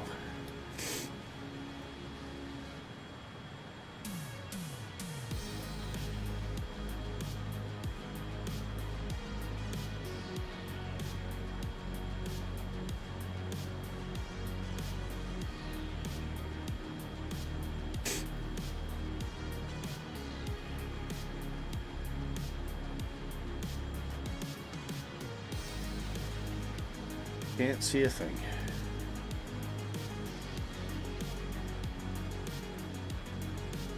Right, so we will be landing with flaps 30 today. Gives us a rough 128, which is 133 approach speed. And airport elevation is 75 feet. We'll be using ILS. Course is 63. ILS is tuned in already, so once we get within range, we should be picking that up. Use a localizer to get on path initially, and then we'll arm approach mode as we approach the glide scope.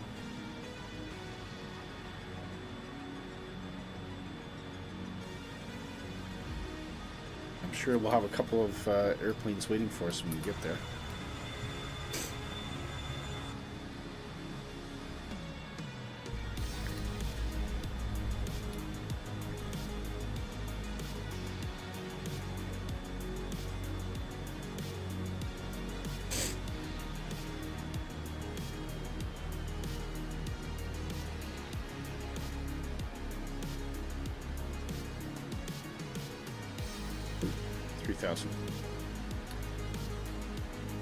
That'll be our final approach platform before we descend into Manila.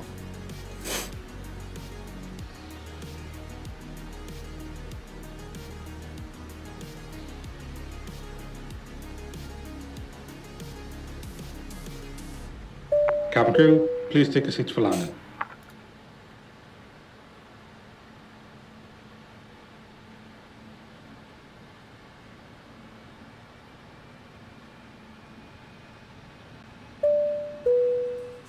Cabin is secured for arrival. Thank you.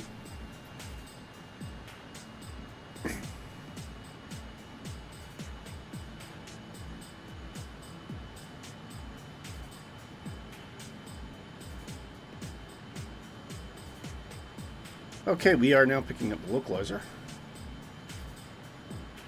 which is good. So we have positive indication of ILS track.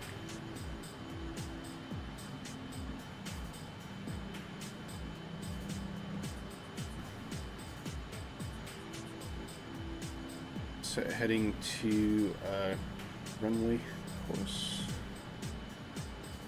just in case we have to go around.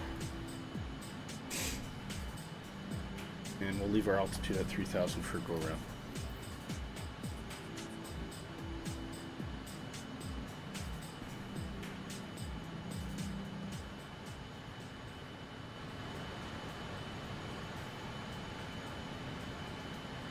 Everything else is good, I think.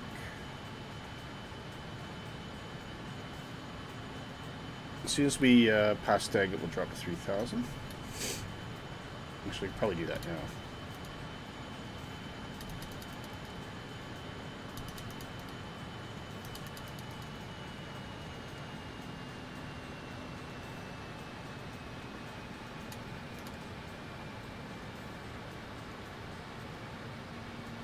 Thousand feet per minute should do it. That gives us 3,000 right before we have to turn, so that's perfect.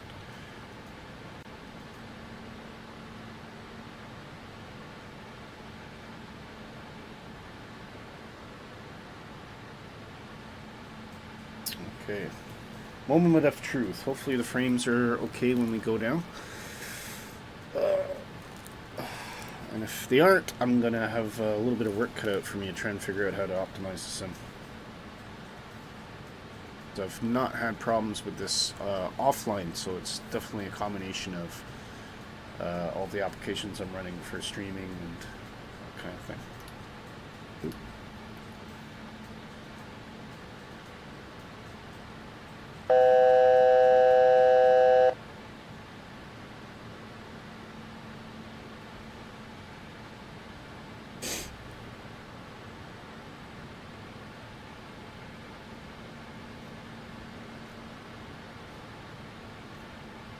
Localizer.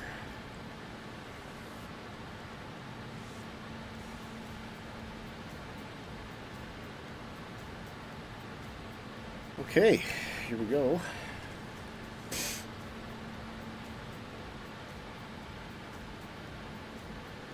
Airport is over there somewhere. Glide scope is active. Glide slope alive.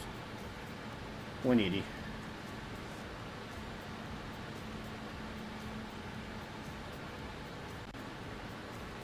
A little bit of braking there.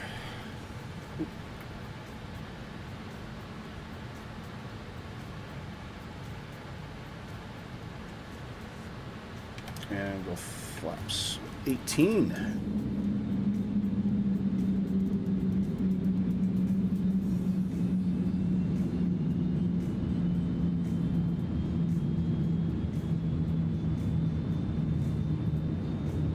Love that sound. Localizer alive.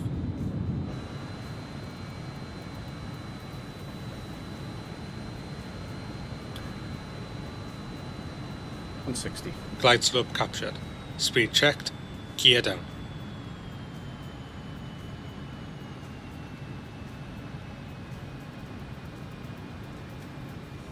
Flaps 20. Flaps 24 or something like that. 24. You're down.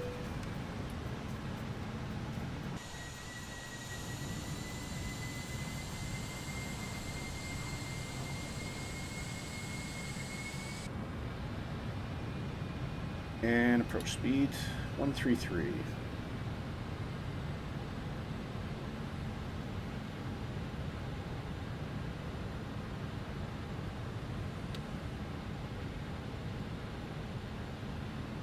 And flaps 30.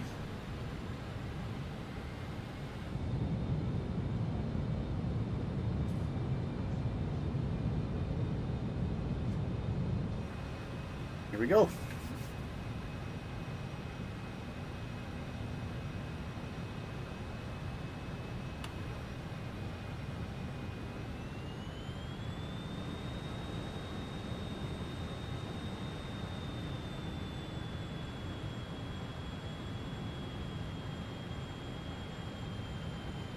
A little bit of wind. Hopefully it'll calm down a bit as we get closer. In a moment we'll just let the autopilot manage that for us.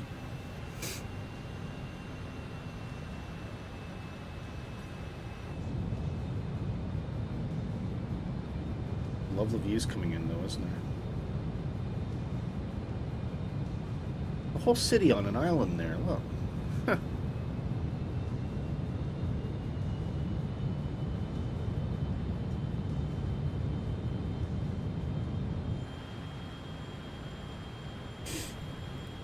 Runway in sight.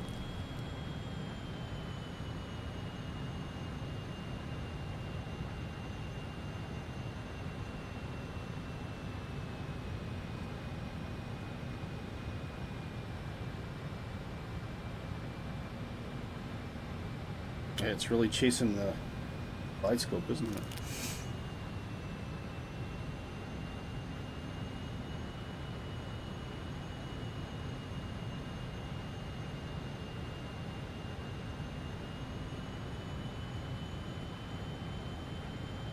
So far the frame rates seem really good, so hopefully that stays that way.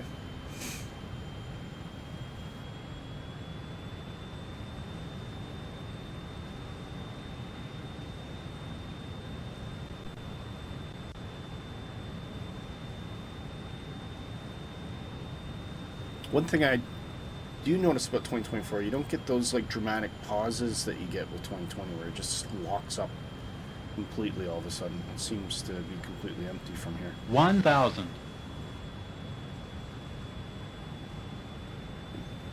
Autopilot off, out of control.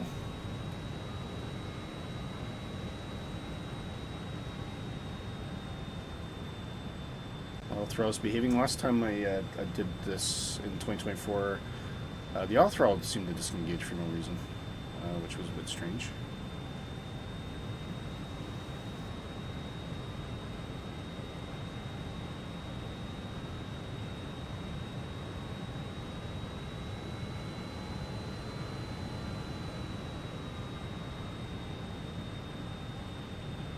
A little bit of buffeting.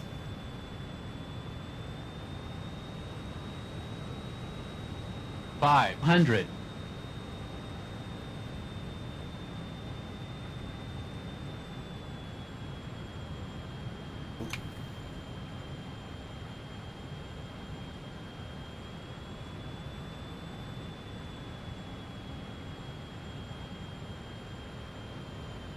Minimums.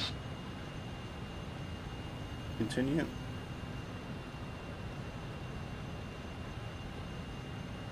$100. Air brakes out. Thank you. 50. 40. 30. 20. Oh, frames are crashing. 10. Ah, man. Get it down anyway. Come on. It's making it really Ground idle. difficult. Spoilers, yellow and green.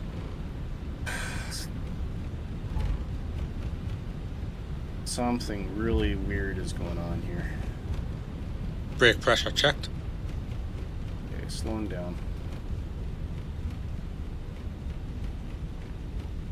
I don't know what is causing that. 60 knots.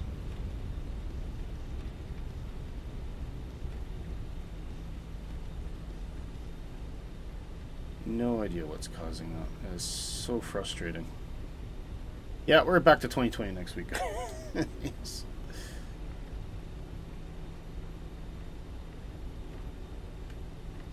It's terrible.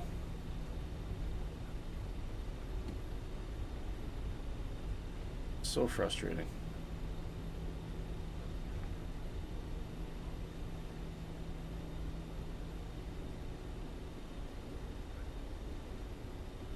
Well, I hope I find a way to either to fix this, or if it ends up being... See, now it's all stabilized now. Weird. Maybe it's something... I just disabled something that I was running in the background. I'm thinking that might be the cause of it. That's improved a lot. Well, I think it's improved. Maybe not.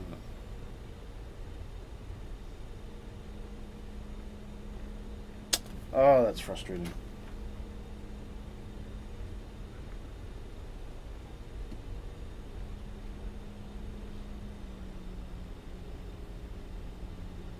And it's still pretty choppy. Definitely not happy.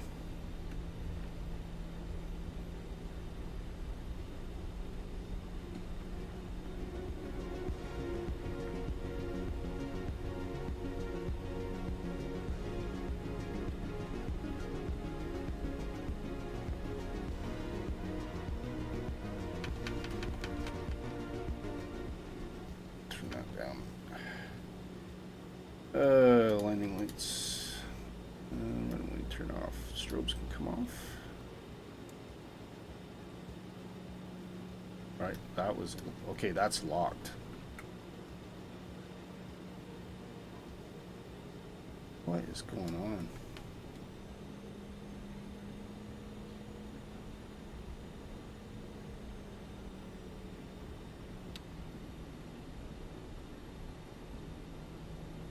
Not good. Not good at all. Oh, visualizes all over the world here.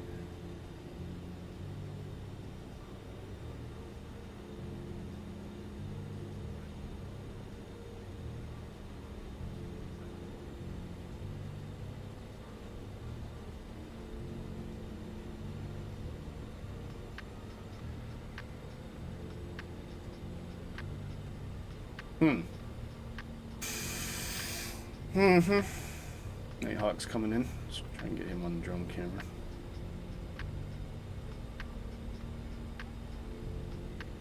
Yeah, that's not playable, guys. Not happy with that.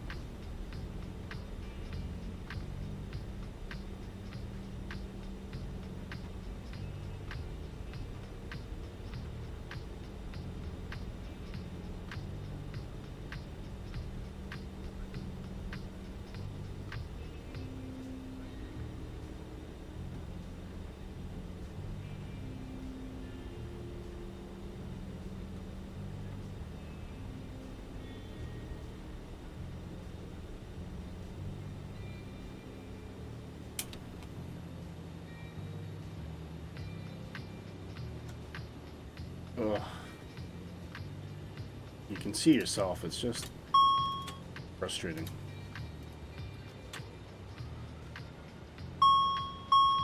Cabin crew, doors to manual and cross-check. Yeah. Anyways. Right, get chocks on. Let's see if it'll do a jet.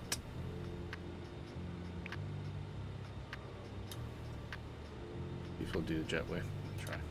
Oh, yeah, jetway's coming out. Okay, cool.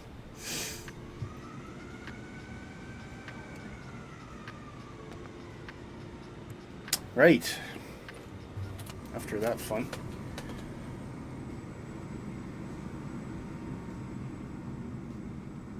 And is Nighthawk landed? Nope, still coming in. So we'll get Nighthawk on drone camera. There's a little bit of detail for Manila too. It's not bad. I mean, for default airport, I have no extra scenery here, and we're seeing definitely some interesting detail for the airport, which is kind of cool. Pleasantly surprised at that.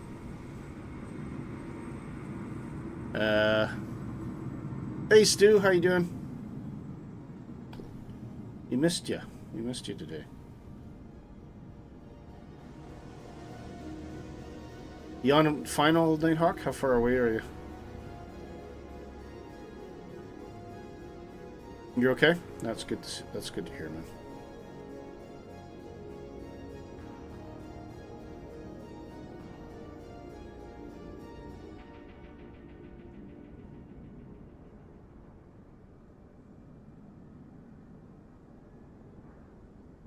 Presume he's on final. It looks like he would be on final.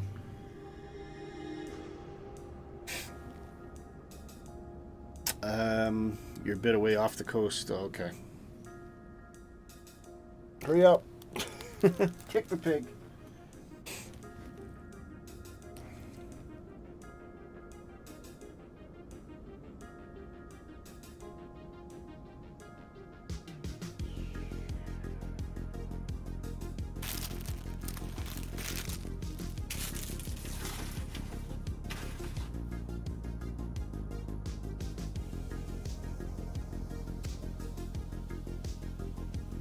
I'm just gonna, while we're waiting for Nighthawk, just go grab something. I'll be right back, guys.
Oh, it looks like he's on the way in. Okay. Anyway, we'll do the wrap up while we're waiting on Nighthawk. So a big thank you to Mississippi Visualize for flying with us today. Nighthawk for doing the flight plan. Very interesting scenery today. I quite enjoyed that. And next week we will be back into general aviation. So I'll probably be taking out the L-17 Bravo from hangar 713. So pick your prop performer of choice, and we'll do a nice little tour in the southern Philippines. I think Nighthawk said so. It should be pretty good. Apart from that, next week I'm not sure where we're headed to. I know Nighthawk got a few suggestions there, so I'm going to look at that. But I will try and get the show posted within the next couple of days, so you'll be able to see ahead of time. Or no, that'll be the next. Sorry, next stream will be the GA flight. The one after will be probably next week. We'll know by then. And you got the Jaguar steel. Oh, that's cool. That's a nice vintage. I think it was a French aircraft Jaguar, wasn't it? It'll be 2020 next week. Visualize. Is that okay? Do you fly in 2020? Well, the pink one, yeah, for sure. And I think I have that livery loaded, don't I, Mississippi? The pink one, so.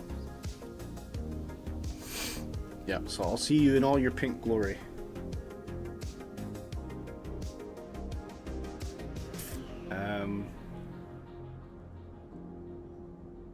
You'll fly in anything? Okay, cool. Yeah, we'll be back in 2020. Very, very disappointed with the frame rates on takeoff and landing today. So I need to try and get to the heart of that and find out what's going on. Which is very frustrating. Especially when you spend, 2 hours plus doing a flight and then you get right to the end and it just tanks. It's not a great experience, so.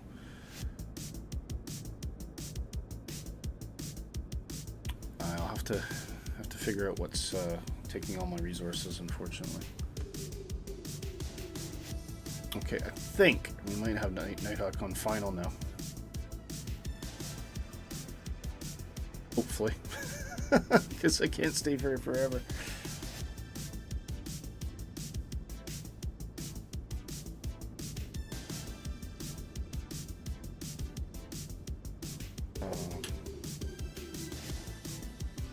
Yeah, hopefully we'll see a lot more airplanes coming over to 2024 in the coming months.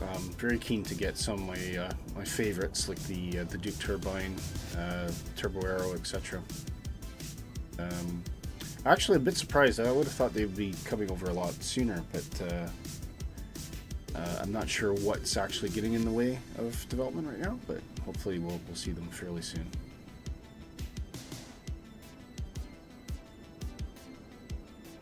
How far away are you, Nighthawk? Do you have a rough idea?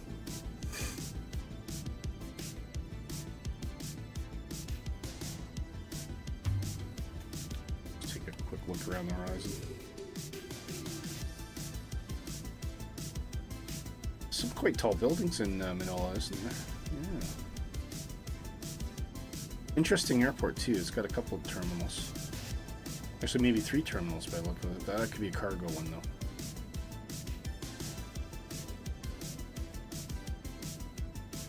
Oh, you're 10 minutes. All right. Okay, I don't know if I can really wait that long, unfortunately, Nighthawk, because I've already got a dirty look from Mrs. Canuck. That's a shame. Well, let us know. Get a good screenshot on your landing for us anyway, and we'll post it up and get that posted into the screenshot gallery.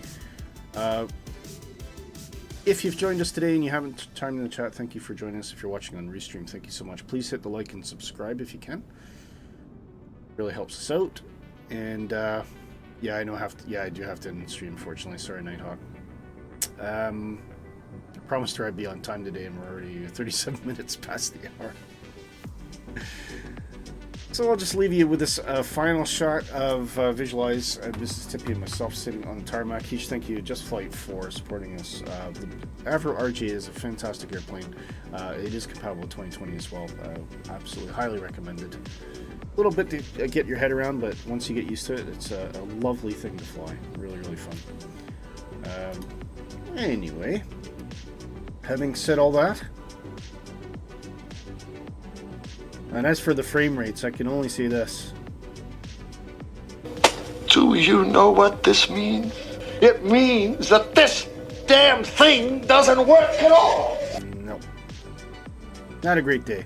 It's almost, oh, Mr. Tippy, I see him, Mr. Tippy. It's almost, just by putting in that meme, I don't know if I've somehow jinxed the stream. Take care, everyone. Great flight, says Visualize. Thank you very much, sir. And Mrs. Tippy says, great flight. Thank you. See you, everyone. See you guys as well. Thank you very much. Enjoy the rest of your weekend, and we'll see you next week for our VFR flight around southern Philippines. And look for the flight plan to be posted very soon. Take care. All the best.